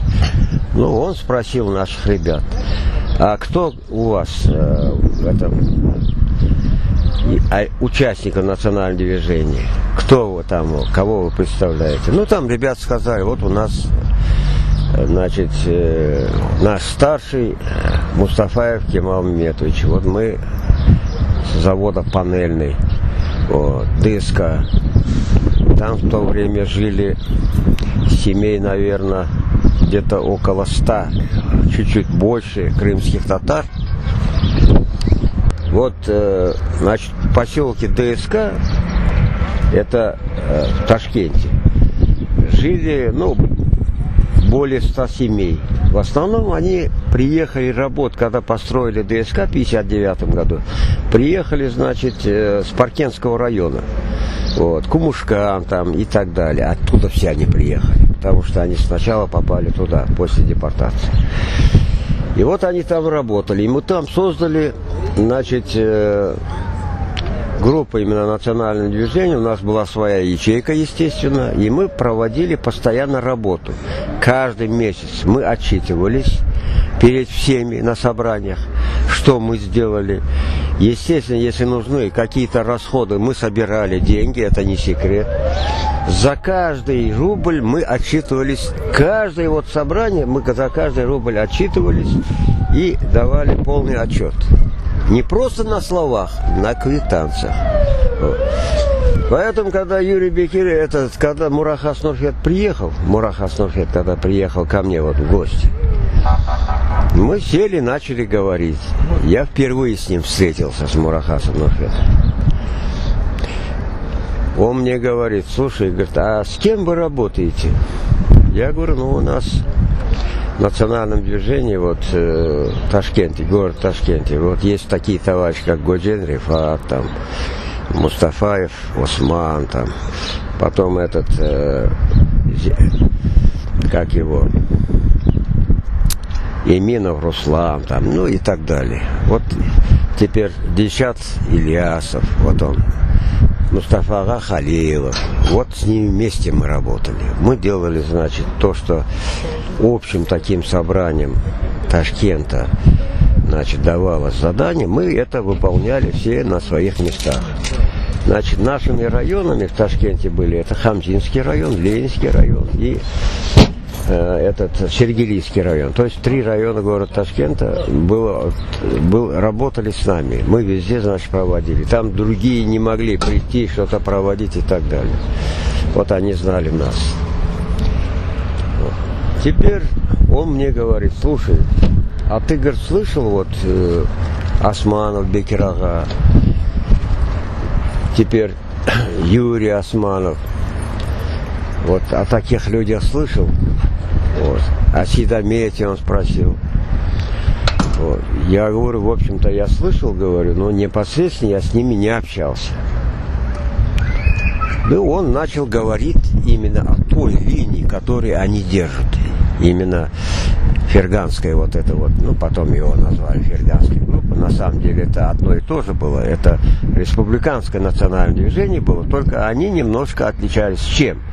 Более принципиальностью в подходе к решению вопроса. Более такой принципиально ставился вопрос. А здесь ставился более мягкий. Ну, вот как вот сейчас, да? Вот эти считали, что нужно вот сотрудничать с руководством Узбекистана для того, чтобы, значит, как-то вот потихонечку решать этот вопрос. Они ставили более резко, что это все зависит от руководства страны. Вот. Именно они должны вынести решение для того, чтобы именно выполнить наказ народа. Вот. А за основу у них было именно наказ народа. Вот так я с ними познакомился. Потом я поехал к Нурфету, к матери Фергану, и там мы зашли к Бекирага. Там же я увидел и Юрия Бекировича. Потом мы, значит, потихонечку я начал вникать вот именно вот это самое. Мне действительно понравилось все это своей принципиальностью, четкостью. Вот. И я, честно говоря, ребят мы собрали у себя. Нет, по нему не спускайся. Я, значит, им сделал отчет, вот где я был, кого я видел, с кем я встречался, о чем мы говорили. Ребятам это тоже понравилось. И мы с тех пор начали, это была вторая половина 1978 года, мы начали работать непосредственно с документами, которые исходят в Ферганской долине. Ну, очень близко с Юрием Бекировичем я познакомился в 80-х годах, начало 80-х годов. Я вместе с ним участвовал на собраниях, во многих, Ленинабаде там, потом Гайракуме, Гафурова, в Ферганской долине там, в Андижане, Павланташе. Теперь на Маганской области, в Учкургане, во многих городах, на всех собраниях я старался ездить из Ташкента, или я, или наши ребята обязательно там бывали. Ну, в том числе Чакал Али, естественно, он с нами вместе был, мы вместе были. Абибулаев, Энвер, Чакал Али, Сидамет, Энвер и так далее. Вот. А после этого, значит, вот когда начало 80-х годов, непосредственно в 1982 году, когда вышло заявление запрос, и когда привлекли, сначала, значит, арестовали 1 декабря Юрия Бекировича Османова, а потом арестовали Мурахаса Нурфета Алиевича 10 декабря 1982 года. Непосредственно в Ташкенте те, которые вот выполняли ту или иную необходимую работу по заявлению запроса, в основном взвалился на нашу группу. Именно на нашу группу в Ташкенте. Других не было. Ни Годеновские, ни другие под этим не работали. Это точно я знаю, точно могу сказать. Ну, они боялись или что, ну, не работали. Хотя мы предлагали всем оказать помощь. Вот. И вместе с нами в основном очень близко работали ребята из Ленинабадской области, в том числе Кайракума, Чкаловска, Гафурова и так далее. Они оказали очень большую помощь. Теперь ребята в Ферганской области, ну, это были, значит, Аблязизов Ришат, Курбединов Зеври, это был Белял Исмаил, это был, значит, Энвер с этого, с Гафурова. Теперь это были, ну, я имею в виду самых таких именно активных, да, вообще-то очень много, конечно. Даже вот Аблязизов Ришат, его супруга Абибе Аблязизова, вот она тоже очень активно участвовала.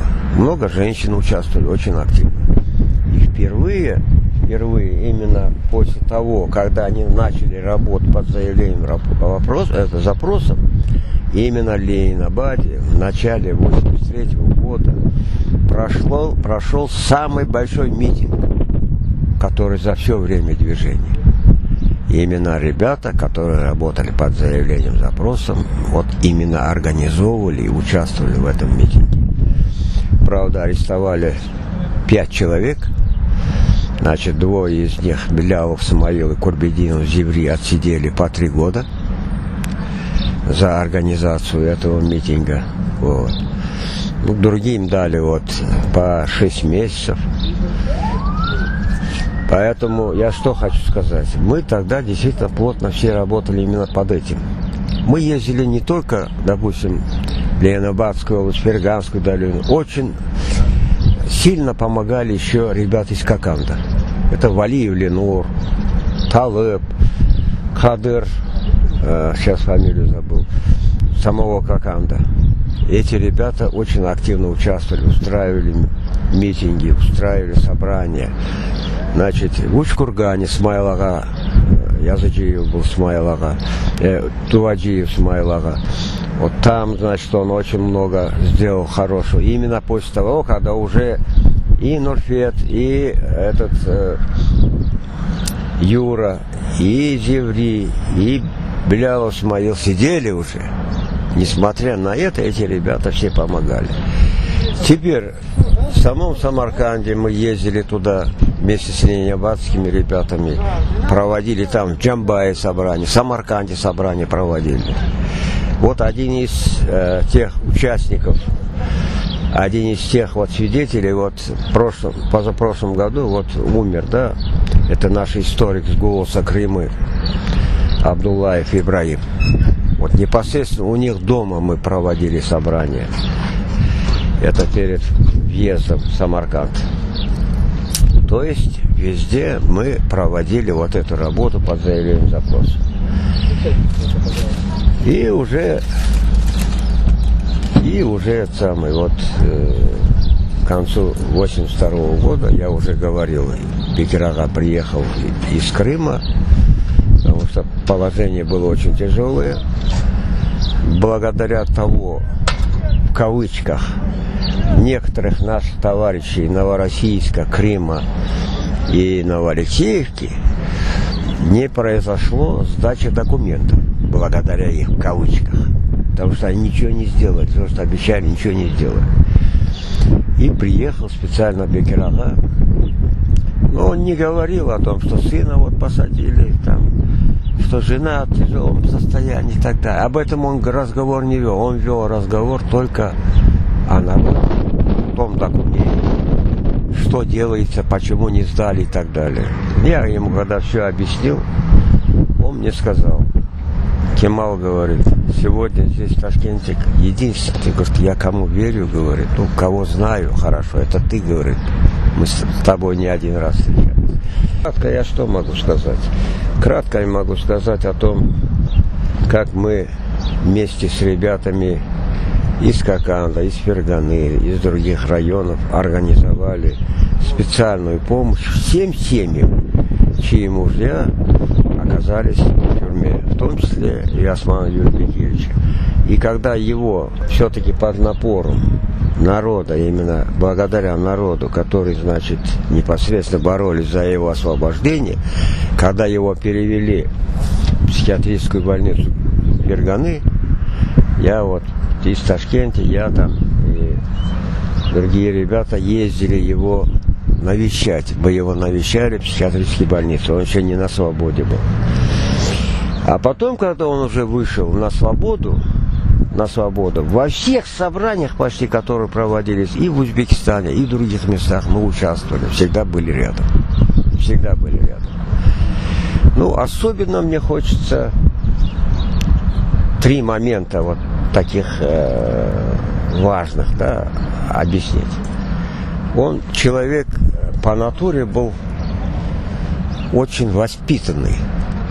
Он не любил, как выскочка там на президиум, там во главе, там я там самый главный. Не, он был очень скромный. Он в своей тряпочной сумке сядет где-нибудь в стороне, сидит, кто выступает, никого никогда не перебивал. Он слушал до конца, только делал в своей записной книжке пометки. А потом он мог дополнительный вопрос ему задать, когда он закончит. И он, как-то я ему сказал: Юрий Бекирович, ну, как будто вы, говорю, все-таки очень талантливый человек. Будучи, говорю, не инженером, физиком, вы отлично знаете историю. А вот, говорю, вот так вот ведет себя. Кемал, говорит, знаешь, в чем дело? Иногда, говорит, самый простой человек, простой рабочий, может, говорит, сказать такое, говорит, который, говорит, 10 умным, говорит, голову, говорит, не пришло. Поэтому, говорит, самое главное, надо всех внимательно слушать и знать, что думает народ, как он думает решить вопрос. Вот это одна черта. Вторая черта. Это 89-й год. Очень бурные события происходят в Москве. Идет съезд народа. И, значит, благодаря работе наших ребят национального движения, именно во главе с Юрием Бекировичем, которые во всех гостиницах, где жили народные депутаты, они, значит, посещали или просто встречали их, давали всем документы, просили их, чтобы они поддержали наш вопрос, чтобы его поставить на съезде народных депутатов. И вот благодаря видных депутатов, которые, значит, попросили нашего президента Горбачева, чтобы дали слово Юрию Бекировичу, ну, председателем этого съезда, там, президиума был, конечно, не Горбачев, а этот, как его, сейчас вот не могу вспомнить. И... Не Нишанов, другой. Короче, вот эти вот документы передали в президиум, и они разрешили Юрию Бекировичу, ну, дать 3 минуты всего. За 3 минуты он должен был уложиться. И для того, чтобы этот вопрос, чтобы поставить на президиуме наш вопрос, необходимо было срочно со всех республик, и особенно с Узбекистана, чтобы официальные документы послали руководство всех этих республик о том, чтобы наш вопрос поставили на съезде, наш вопрос, решили его. Вот. Но это сказать-то легко. Он нам позвонил, говорит, вот срочно вот решите. Мы с Юрием, это Мураха с Нурфетом, с утра приехали в Совет Министров. Почему именно Совет Министров? В Совете Министров в то время работал наш хороший знакомый, бывший мэр города Ташкента. Вот. Как его? Мирсаидов Шухрат Аббасович. Его перевели, знаете, работу в Совет Министров. Он вообще-то профессор, он доктор экономических наук был. Он заведовал в Совете Министров отделом экономики. И был заместителем председателя Совета Министров. Вот такая должность. Мы именно туда пришли, именно с ним сначала встретиться. Пришли, зашли вот где приемные, там начали звонить, бесполезно. Потом вышел один человек, мы спрашиваем, в чем дело? Он говорит, его, говорит, нет, он уехал. Он говорит, куда уехал, что уехал, говорит, я не знаю. Вы здесь не в главном подъезде, говорит, стойте, а стойте, потому что именно на этом съезде 28 ноября был решен наш вопрос. Окончательно. И вот дежурим, значит. Он говорит, здесь не стойте главного подъезда, а сзади, говорит, специально есть проход, он спускается вниз, говорит, оттуда по этому вверх поднимается к себе. И здесь туда пошли, подъехала машина с этим, ну, с охраной. Мы раз к машине, нас тут же скрутили, даже мы не успели вспомнить там что-нибудь. И вдруг окно открывается, Мирсаидов, Шухрат Аббасович. Говорит, Нурфетеке, Камалаке, мы же часто ходили, чтобы организовывать собрание. И Юрий Бекирович приезжал, мы организовывали собрание, вот у нас на ДСК клубе организовывали, 500-600 человек собирался на собрание. Говорит, а что вы тут делаете? Я говорю, вот мы ждем вас. Ладно, говорит, тех, говорит, отпустите. Мы сели в его машину, поднялись к нему в кабинет. Мы говорим им, вот такое дело, вот Юрий, позвонили нам в Москвы, хотят наш вопрос рассмотреть на съезде, необходима поддержка Узбекистана. На следующий же день он назначил время и сказал, придите, говорит, с вашими предложениями, что вам нужно, мы это, говорит, все решим. Мы пришли, мы пригласили других там, из писателей там, из наших ученых там и так далее, из национального движения, со всех. Мы обособленно сами только не пошли, а всех 15 человек нас. Принял нас Мирсаидов, он предварительно советовался с Каримовым, советовался с председателем Верховного Совета и появился, значит, предложение Узбекистана. Просим съезд рассмотреть вопрос, национальный вопрос крымско-татарского народа. И мы, наша республика, готова оказать всемирную экономическую, финансовую помощь, значит, в решении этого вопроса. Вот такую бумагу, между прочим, вот такая бумага у нас есть в архиве. Потому что Мирсаидов давал со своей личной подписью 2. Говорит, я знаю, вы все равно не верите нам. По факсу, говорит, в президиуме съезде это будет через несколько минут. Но, говорит, вы не верите, вы можете и сами отправить. Когда мы отправили фототелеграфом письмо, Юрий Викторович говорит, а уже в президиуме уже, говорит, получили. Вот так же ребята организовали и в Таджикистане там, и в других республиках. Вот это вот второй момент. Ну, третий момент. Этот человек полностью именно отдан, полностью, 100% только национальным движением. Почему? Последний день, когда они уезжали, уже комитет был создан, работал он исполняющим обязанности председателя комитета был по депортированию народа. Собрание было у нас дома в Ташкенте. Потом все разошлись, там все ребята, которые с ним вместе едут, разошлись. Юрий Викторович остался у меня. Он, зная, что утром рано мне надо работать, он говорит, давай, говорит, Кемал, ляжем спать. Ну, легли спать. Потом раз проснулся, смотрю, кухня занавешена и свет горит. Иду, смотрю, Юрий Викторович работает. Потому что он каждую свободную минуту работал именно на национальном движении. Я ему говорю, Юрий Викторович, как вы думаете? Самое главное, говорит, Кемал говорит, я хочу, говорит, не то, что, говорит, я хочу, мы хотим сделать так, чтобы наш народ, который возвращается, работал, строил дома и для себя, и для тех, которые будут приезжать. Организовать именно работу такую, ПМК, во всех, говорит, районах и городах. Это он сделал. Помощь оказывали все эти республики, давали и технику, и материалы, и так далее.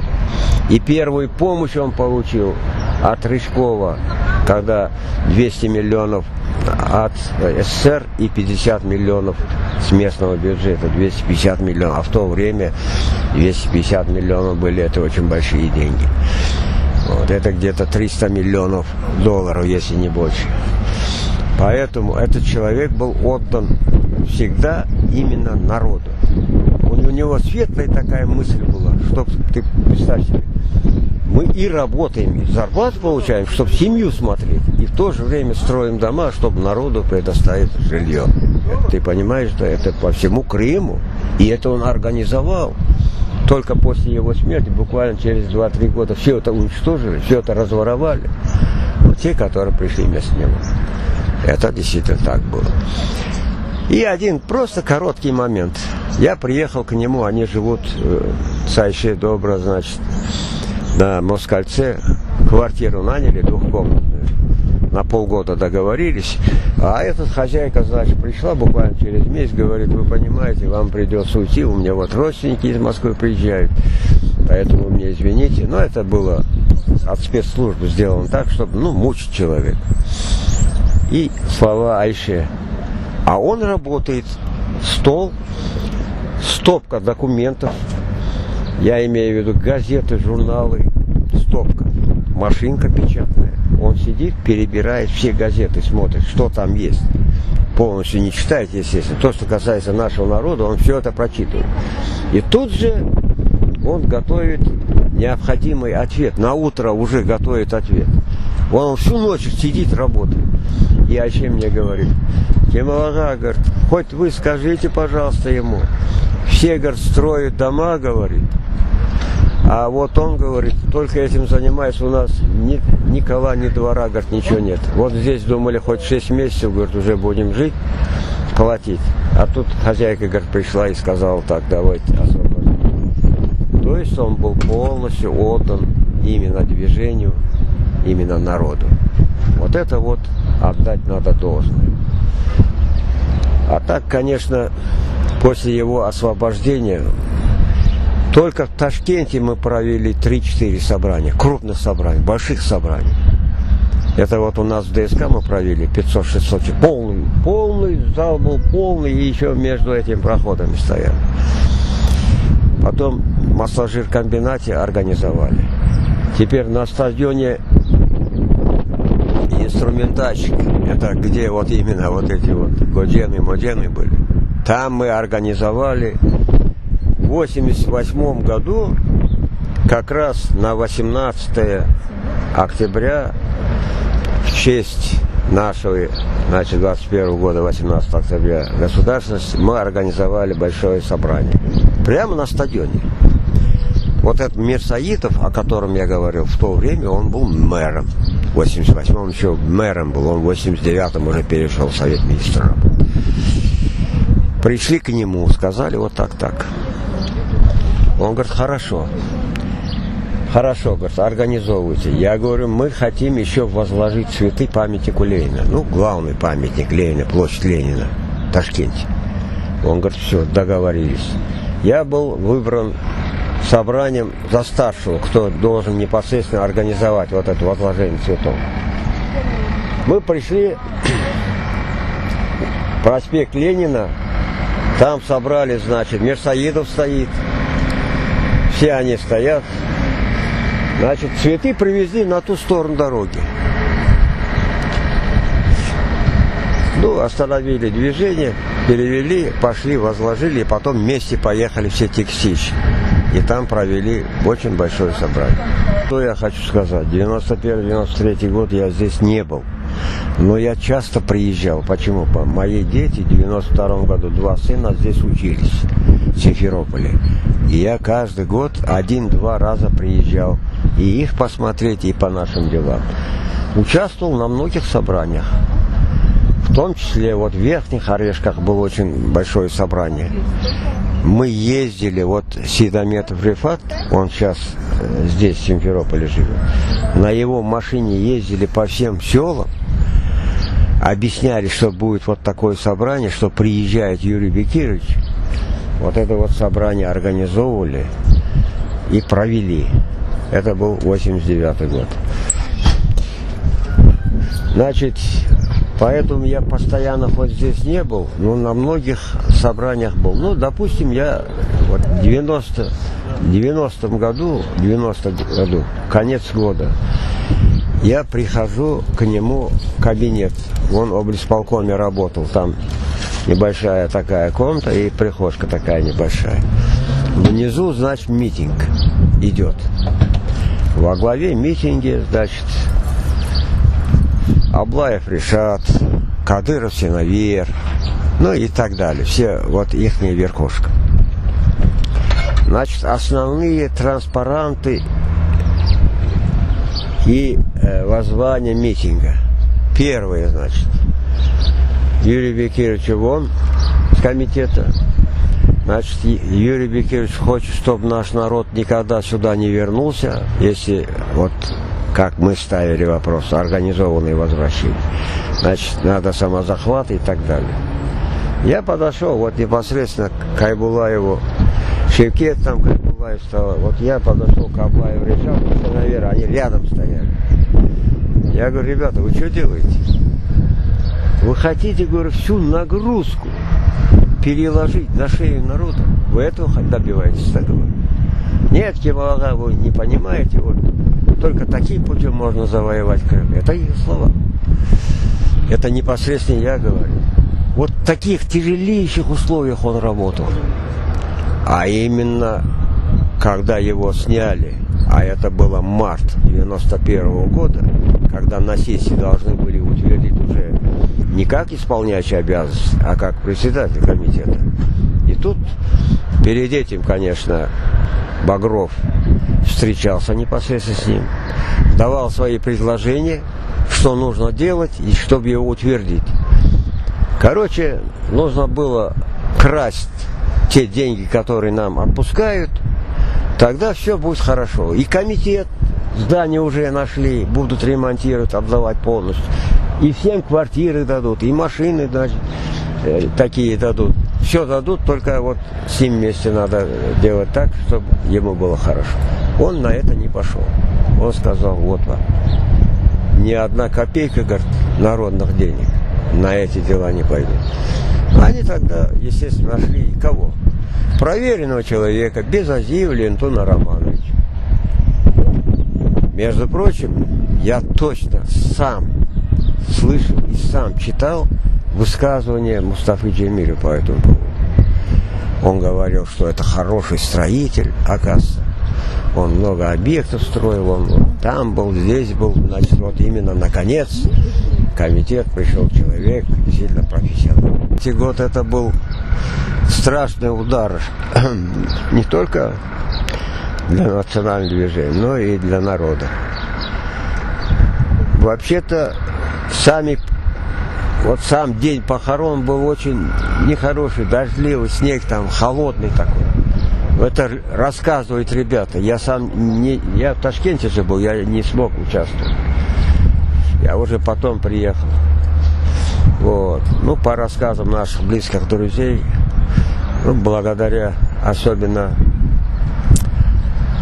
вот это вот убили же Искендера Меметова. Благодаря его он организовал транспорт настолько четко. Эти люди все на машинах, на автобусах ехали, потому что очень много народа было, вот как ребята рассказывают. Очень много. Вся площадь, говорит, полная была.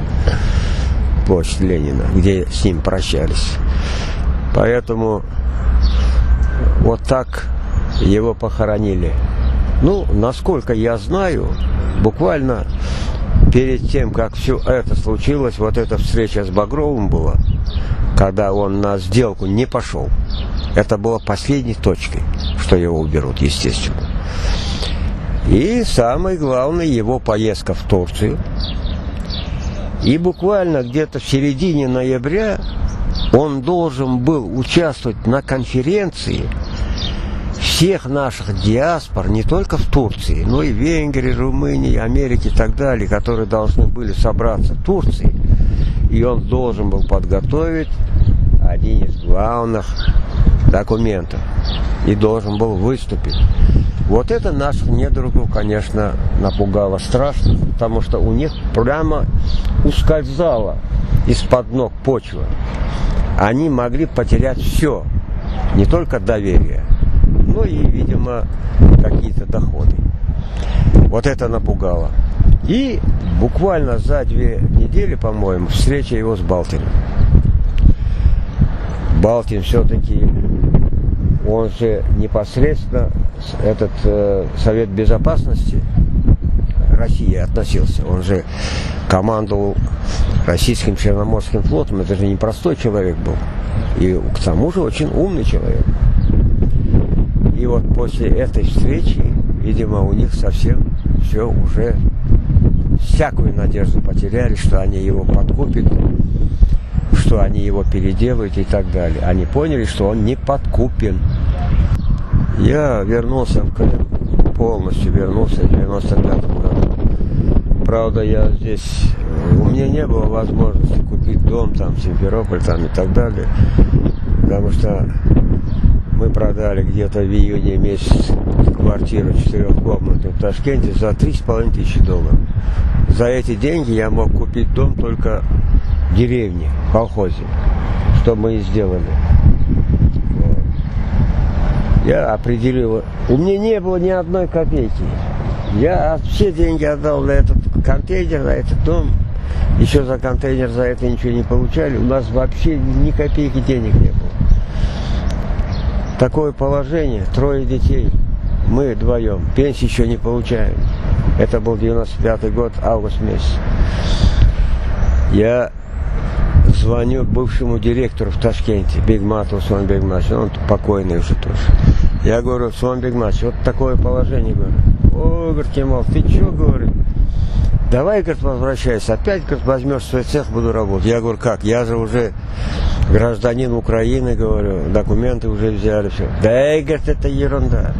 Я вот еще 7 лет работал в Ташкенте на должности.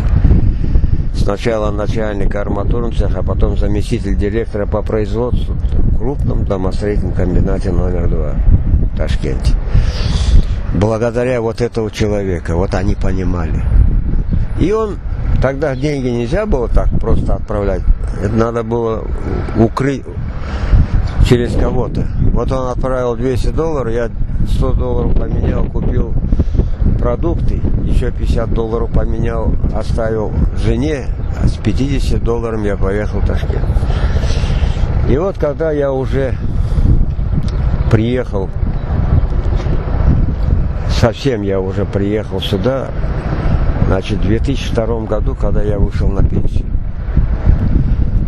2002 года мы по силе своей возможности всегда работали, помогали, несмотря на то, что к этому времени, естественно, Меджлис уже полностью оккупировал весь Крым. В каждом регионе, в каждом селе организовали ячейки Меджлиса. Вот. И они непосредственно работали этим. Само 93 год, именно вот время, то, что ты говоришь, вот обвинили ребят, я это слышал. Это мое... Я не могу, допустим, подтвердить, что именно так было, но я слышал высказывание одного из мнимых убийц, Юрия Бекировича, который сказал, нас, говорит, когда привезли, Юрия Бекировича трупа, говорит, еще не было.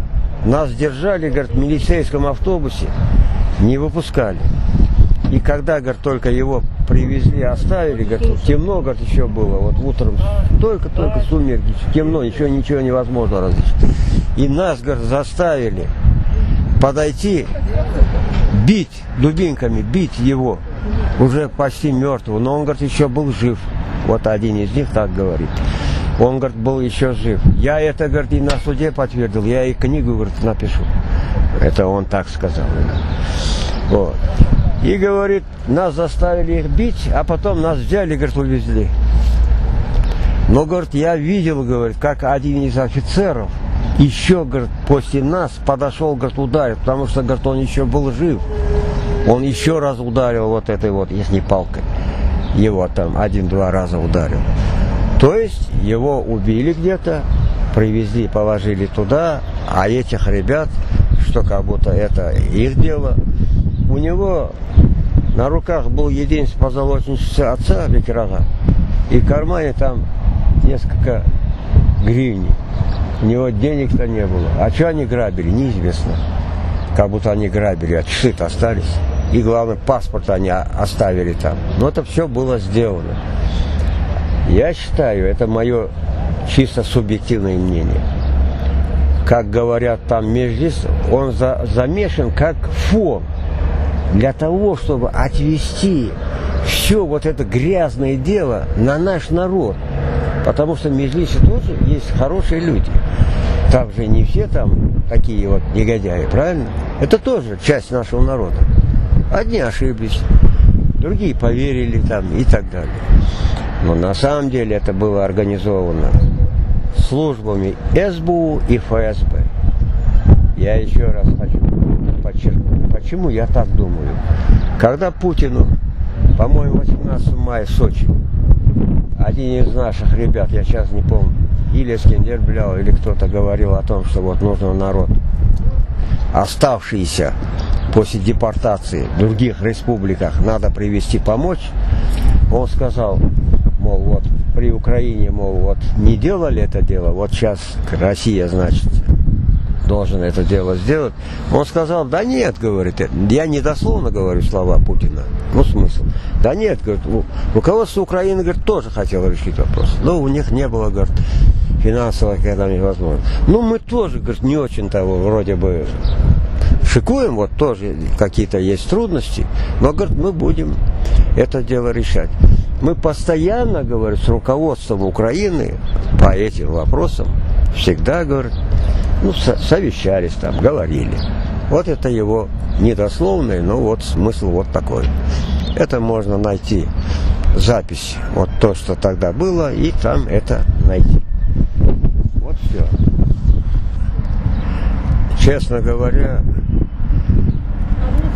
после смерти Юрия Бекировича еще несколько смертей было. Это Белява Смаил, который до сих пор еще не выяснен до конца.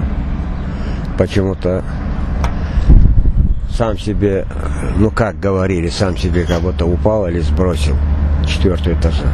На самом деле это человек, настолько он добрейшей души был человек, настолько он любил жизнь, детей особенно. Он такие прекрасные стихи писал для детей, именно Блявов Смаил. Вот, поэтому этот человек, такой человек, уйти от жизни вот самовольно, никак не мог. Это его устроило. Теперь очень много вопросов смерти нашего, как мы его звали, Карл Маркса. Кучука Света. Тоже прекраснейший человек. На его старом москвиче мы объездили пол Узбекистана, делали собрание. Представляешь, да? В пятницу договариваемся по телефону, у нас есть свои, значит, слова, как что говорить, чтобы никто ничего не знал. Встречаемся беговать, Мамбетова Ленара, она умерла. Мамбетова Ленара, которая тоже сидела по нашим вопросам. Очень грамотнейший, очень начитанный, прекрасно знал и наш вопрос, и наш народ, и вообще все о нашем народе. Мамбетова Ленара. Вот. Мы у него встречались в Беговате, оттуда уже мы ехали в Самарканд, Джизак и так далее, так далее. Его смерти тоже есть очень много вопросов. Потому что он или отравили его, или что. Почему-то сначала сидели в Алуште, а потом привезли в Симферополь, и здесь он скончался. Теперь смерть моего братишка, вот моего родного брата Мустафа Ибрагимова. Ну, тоже сказать, что он сам себя как будто повесил в 2002 году, вот, 15 апреля, вот завтра его день. А когда я лично сам отвез его в этот, как его, Феодосию для судмедэкспертизы, там еще работал в то время старый врач. Я ему говорю, можно, говорю, я посмотрю на братишку? Говорю, я не боюсь эту самую трупу. Мы 3 человека привезли, братишка мой сын младший, и я троем мы привезли. Он говорит, пожалуйста. Когда он все рассмотрел, я ему говорю, скажите, пожалуйста, вы можете сказать хотя бы примерно, когда он погиб? Могу, говорит. Ну, он разрезал, как все положено, все это сделал. Он говорит, могу. Он, говорит, скончался с 14, говорит, на 15 апреля. Вот. Я говорю, а вы можете сказать, вот он действительно сам себе вот наложил руку, вот повесился. Он говорит, вы понимаете, где, говорит, его рубашка, которая на нем была? И мы позвонили, значит, искали, рубашку не нашли. Кто-то снял, как будто случайно и так далее. Он говорит, идите сюда. Показал мне между большим пальцем и указательным синяки. Ну, представьте себе, говорит, человек сам себя хочет повесить. Он что,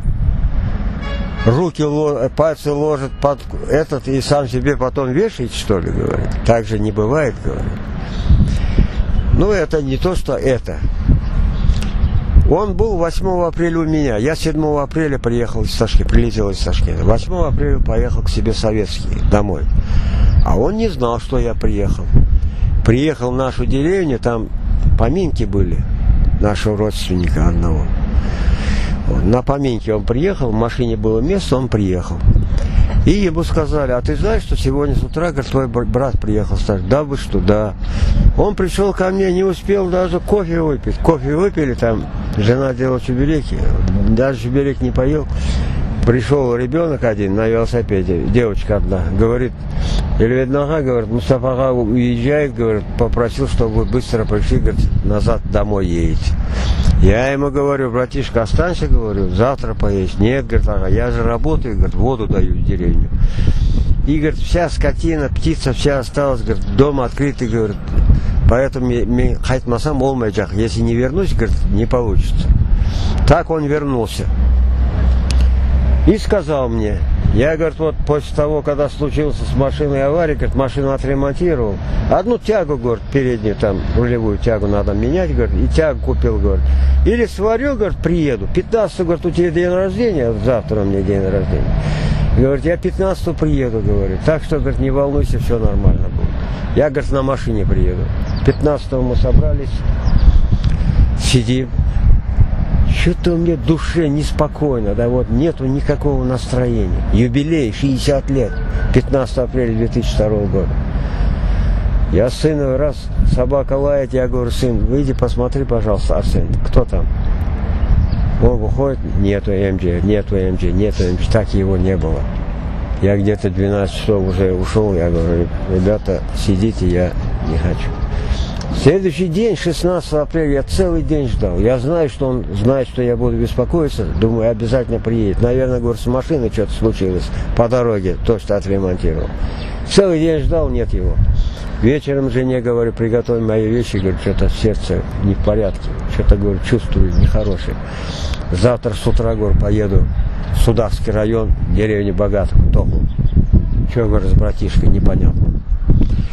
Только уже собирался ложиться, приходит зять моей родной сестренки муж и говорит, Кемалага, говорит, вот такое дело. Эльведина, говорит, нет. Это было 16-го вечером, мы узнали. Мы тут же взяли там машину одного товарища, сели, полная машина, 5 человек поехали. 2 часа мы уже там были.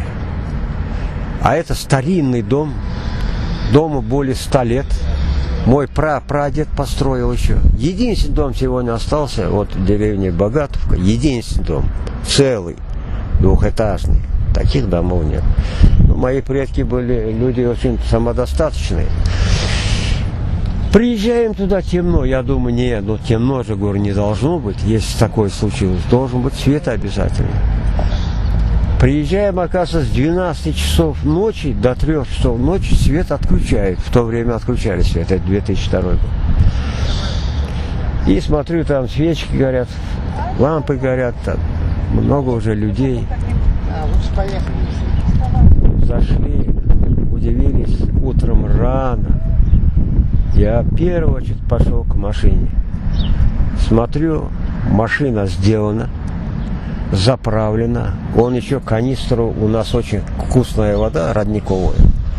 Еще целую канистру воды он взял мне, нам, чтобы привезти. То есть он все приготовил, должен был, как говорил он сам, 15-го приехать ко мне на юбилей. Его поспешили, убили именно 14 на 15, что и сказал врач. Теперь, почему я считаю, что его убили? У меня в Судаке Аметов Эльвер, он председатель регионального меджлиса, ты знаешь. Его мама, Рахметлёлды Яханда, вот она умерла. Мы ездили его хоронить. Она жила у младшего сына Энвера в Вороне, деревне Ворон, Судакского района. Мы ее привезли вместе с мужем Тарахташи. Значит, там ее похоронили. Анфиаламу. Он Тохтан она была. А отец Эльвера Тарахташтан. Поэтому, когда вот это вот похороны произошли, я вот разговорился с Эльвером. Говорили там о наших делах и так далее. И он говорит, слушай, Кемалага, говорит, я все время, говорит, думал, на кого был похож, говорит, Эльведин. Я говорю, а почему? Да слушай, говорит, он же, говорит, сторонник, значит, пути, говорит, Османа Юрия Бекировича. Вот мы межлис, говорит, собираемся где-то делать собрание. Как он узнает, говорит, мы никому не говорим. Он придет, мы его, говорит, там ребята выталкивают, микрофонный, он все равно скажет, что хочет. Потом, говорит, уходит, громко, говорит. Вот так, говорит. Я говорю, за это и убили, что ли, говорю? Ну, говорит, Кемалага, говорит, твой отец же мой дядька, говорит, если бы я знал, кто убил, я знаю, говорит, что его убили. Но если бы я знал, кто его убил, говорит, я сам бы его задушил бы, говорит. Ну, это Илья слова. Ну, действительно, он родственник, он, конечно, никогда это не сделает. Вот. Потому что Анфиала очень близкий человек, его мама для нас была. Вот Мауша Мустафа Меджлиса, его мама тоже для нас очень близкий человек, Мемаламула. Вот. Значит, нами было именно национальным движением, не каким-то правозащитным, как Гомер, нет. Именно национальное движение оно есть. Вот. Ну, Кятип там, Мамбетов Кемал, Кятип считается, это раньше было. Ну, дело не в Кятипе. Дело в том, что вот эта вот именно сторона стоит на принципиальных вопросах, так же, как стояло и 82-й, и 81-й, и раньше, и позже. Вот мы отправили где-то около 5 документов. С 2014 года, начиная, как была оккупирован Крым, Россия, и по сегодняшний день. Последний документ отправили в прошлом году в связи юбилеем, значит, образования, не юбилеем, а в связи с образованием Крымской ССР, 18 октября. Во всех документах мы ставили вопрос именно так, как ставило его национальное движение. Единственная сила, у кого есть ответы на все эти вопросы, бывшее Министерство по делам Крыма в Москве, которые потом ликвидировали после того, когда мы ответы получили, их ликвидировали почему-то. Только у нас. Я это не хвалюсь. На самом деле так. Все эти документы у нас есть, ответы. По всем этим ответам мы точно определились и прочитали только одно, что для нас в Крыму приготовлена только культурно-национальная автономия. Ни законы, принятые в 1989 году съездом по отношению к нашему народу, не работают. Ни законы о реабилитации депортированных народов 1991 года, подписанный Хасбулатовым по отношению к нам со всеми изменениями и дополнениями, не работает. Ну, единственное, они говорят, что работает на нас закон о политических репрессиях. Но это не самое главное. Главные документы это о реабилитации репрессированных народов 1991 года и 1989 года. Это все знают.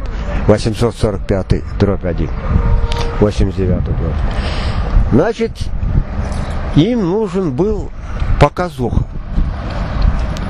То есть показать, как будто наш народ все это поддержал и очень доволен тем, что здесь происходит. Но для этого нужны были люди, которые с ним вместе работают. Ну, Гафаров там, которого назначили депутатом, значит, Совета, и Безазиев, их уже не устраивал. Во-первых, очень хорошо народ знал, кто они такие, и то, что они говорят, особенно сторонникам, ярым таким сторонникам Меджлиса, не устраивало. Поэтому им нужны были свежие силы из руководства бывшего Меджлиса. Этими людьми явились Ремзи Ильясов, Заур Смирнов, Эскендер Белялов и единственный бывший член Курултая Бальбек попал туда, в эту сторону. Ну, там разные слухи идут, я не хочу говорить об этих слухах. Вот. Ну и во всех районах, регионах в основном все с Меджлиса туда пришли. Ну, я хочу вот от трех этих говорить. Вот Смирнов, Заур, Эскендер Белялов и Ремзи Ильясов. Значит, недавно проходило собрание в этом, на Мусе. Звонит мне Дичатага Ильясов. Говорит: Кемал, вот там собирается, значит, ветеран национального движения. Вот. Давай, говорит, ты тоже иди. Я прихожу, опа, все сидят, все четверо руководства. Я звоню Дичатага, я говорю: Дичатага, а где вы, говорю? А я, говорит, на Варисе. Я говорю: ну ты молодец, пригласи меня. А у меня, говорит, зуб разболелся. Ну это ладно, это история другая. Ну я там, значит, сидел, и этот просил слова. Ну мне так и не дали, оттуда начали, пока до меня дошло, уже собрание заканчивалось. Почему-то срочно вызвали Смирнова и Бальбека, как будто вызвал Аксенов. Ну, остались Эскендер Белялов и Ильяс. Но я уже нахально вышел, они уже вставать начали. Я говорю: вот я целый час, 2 часа, говорю, прошу слова, вы, говорю, не даете. Вот Мустафа Мустафаев, председатель этого музея, директор музея, он вел протокол. Я говорю: вот мне несколько вопросов к вам. Я говорю: вы, интересно получается, говорю. Вот вы сейчас говорили о том, что вот они провокаторы, там Вот энергию нам свалили столбы, там продукты не дают, ну, воду не дают, ну, в общем, провокаторы в высшей степени. А в то же время, говорю, и здесь идут такие же провокации. Людей арестовывают, делают обыски. Ну, это же, говорю, те, вот, которые вот молящие, Хизб-ут-Тахрир. Я говорю, товарищ, я похож, говорю, на Хизб-ут-Тахрир? А у меня, говорю, за что сделали обыск? 26 декабря 2014 года. Я говорю, я похож на Хизб-ут-Тахрир? Поэтому, говорю, не надо об этом говорить. Убивали, говорю, таких прекрасных людей, говорю, вот возьмем Аметова Ришата, говорю, вы хоть знаете, кто он такой, говорю? Это внук, говорю, Кадыра Аметова, бывшего офицера, разведчика, резидента, который до конца войны, говорю, служил в нашей разведке, советской разведке в Севастополе и Симферополе. Он, говорю, мне рассказывал, Кемал, вот мы идем, значит, главным полицейским. Я говорю, а это его внук, говорю, Аметов Ришат, его сына Эдема отца. Сон, я говорю, вот как это получается? Я говорю, похож на это. Теперь второй вопрос, говорю. Везде и всюду вы рекламируете культурно-национальную автономию. Мы, говорю, культурно-национальную автономию осудили еще, говорю, в 1982 году. Наш народ осудил. За что, говорю?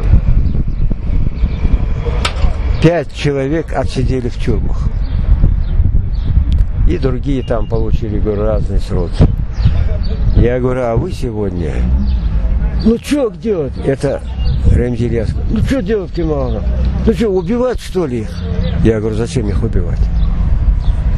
Надо, говорю, объяснить и не поддерживать. А мы разве их поддерживаем? Да, говорю, поддерживать. Вот жаль, говорю, Смирнов ушел.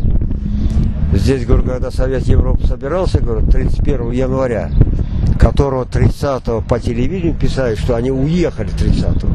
А 31 января, говорю, вы все вместе собирались в библиотеке имени Каспийского. Было такое? Да, было.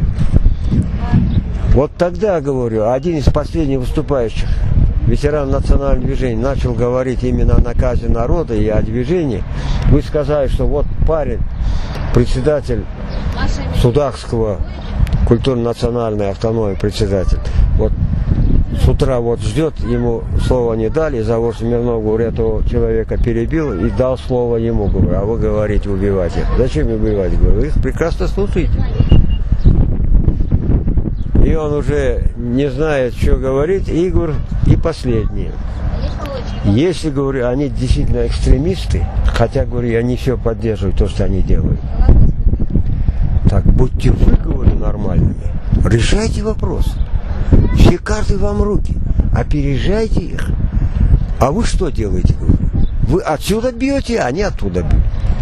Получается, говорю, вы вообще-то все вместе. Значит, все и те, и эти служат одному руководителю, который находится, говорю, в Москве.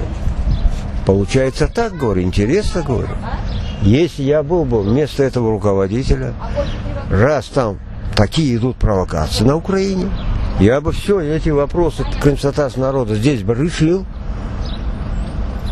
Это и государственность, это и возвращение те, которые остались на чужбине, государственной помощи. И встречать их не как иностранцев, там по закону об иностранцах, а как о соотечественниках. Потому что они все соотечественники России. Они родились, их родители родились в России. Я, говорю, родился в городе Феодосии в 1942 году. Какой я тебе иностранец, елки-зуб? Я владею русским языком. Наши все владеют русским языком. Мы, говорю, соотечественники. Нам нужно оказать. Только регионом поселения должно быть Крым, говорю, и Севастополь. Единственное, вот это надо изменить, говорю, регион. Куда должен поселиться этот народ, соотечественники. И все, говорю, нет, нас сделали, говорю, иностранцами, и через 3 месяца, значит, депортируют. Лично у меня, говорю, теткина внучка приехала, 60 тысяч рублей заплатила туда-обратно. Через 90 дней ее депортировали, говорю. А вы говорите, говорю, решайте вопросы. И опережайте их, говорю, если вы такие хорошие. Но раз вы не решаете, тоже давите на народ, провоцируете народ. Оттуда они провоцируют, отсюда вы. И в итоге народ не знает, что делать. Куда идти? Вы, говорю, специально так делаете. Для того, чтобы был исход, говорю, как в свое время. Я говорю, это вы не получите. Сегодня, говорю, не 44-й год, и тем более не 1783 год. В общем, все, ладно, мы уже уходим. Этому Мустафа говорю, вы запишите вот их вопросы. Я остался тот день, Аблязиза Решатова. Мы еще на бумаге отдельно написали, дали эти вопросы. И думаешь, где-то показали? Они даже телевидение отключили, когда я говорю. Сказали, отключили. Вот так. Поэтому я считаю так. Для того, чтобы сегодня решить вопрос, ничего такого сложного нет. Российского государства, это действительно очень сильное, это большое государство, богатое. Ничего не стоит решить вопрос, именно национальный вопрос Крым-Татарского. Ничего не стоит. Для них это вообще никакой проблемы нет. Это, во-первых, надо восстановить государство хотя бы в тех пределах и полномочиях, которые было до 1945 года. Это, во-первых. Почему? Потому что, не имея рычагов государственной власти, финансовой, ничего делать невозможно. Мне иногда смешно даже делается, оказывается, нам вот государственный язык. Какой это государственный язык? Государственный язык изучается всеми. И русскими, и украинцами, и другими народами. Вот это государственный язык считается. А иначе это не государственный язык. Поэтому нам приготовили культурно-национальную автономию. Пусть решат вопрос. Все вопросы с ним. Если действительно вопрос решится, вот согласно наказа народа, наш народ под наблюдением международных наблюдателей проведет дополнительный референдум. И мы в большинстве действительно выскажемся за Россию. А то, что они говорят, что там участвовал 40%, это все вранье. Больше 10% не участвовал. Максимум 10% Крым-татар участвовал. Все. Поэтому нужно опережать. Они создают, ты и раньше создали. Все рычаги у тебя в руках. Мы же не ставим вопрос. Вот только нам дайте, чтобы вот наше национальное государство было, чтобы другие народы. Так мы вопрос не ставим.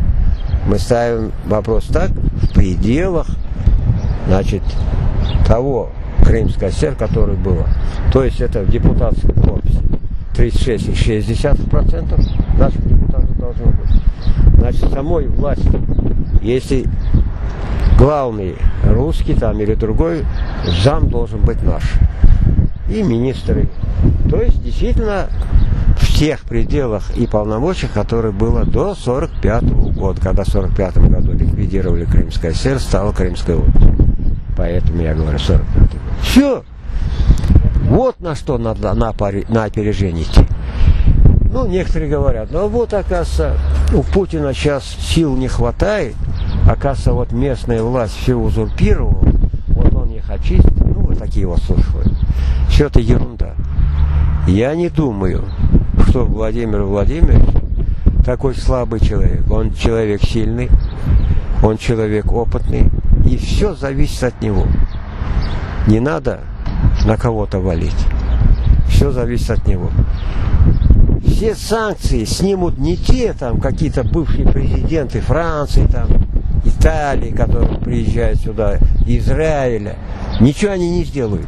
А вот наш народ, если решится вопрос, может вопрос поставить ребром, провести референдум, и санкции именно наш народ может снять. Почему? Потому что наш народ единственный коренной крупный народ, ну, вместе с этим крымчаками, караимами, крупный народ, который может сегодня построить свое государство, и это наша родная земля.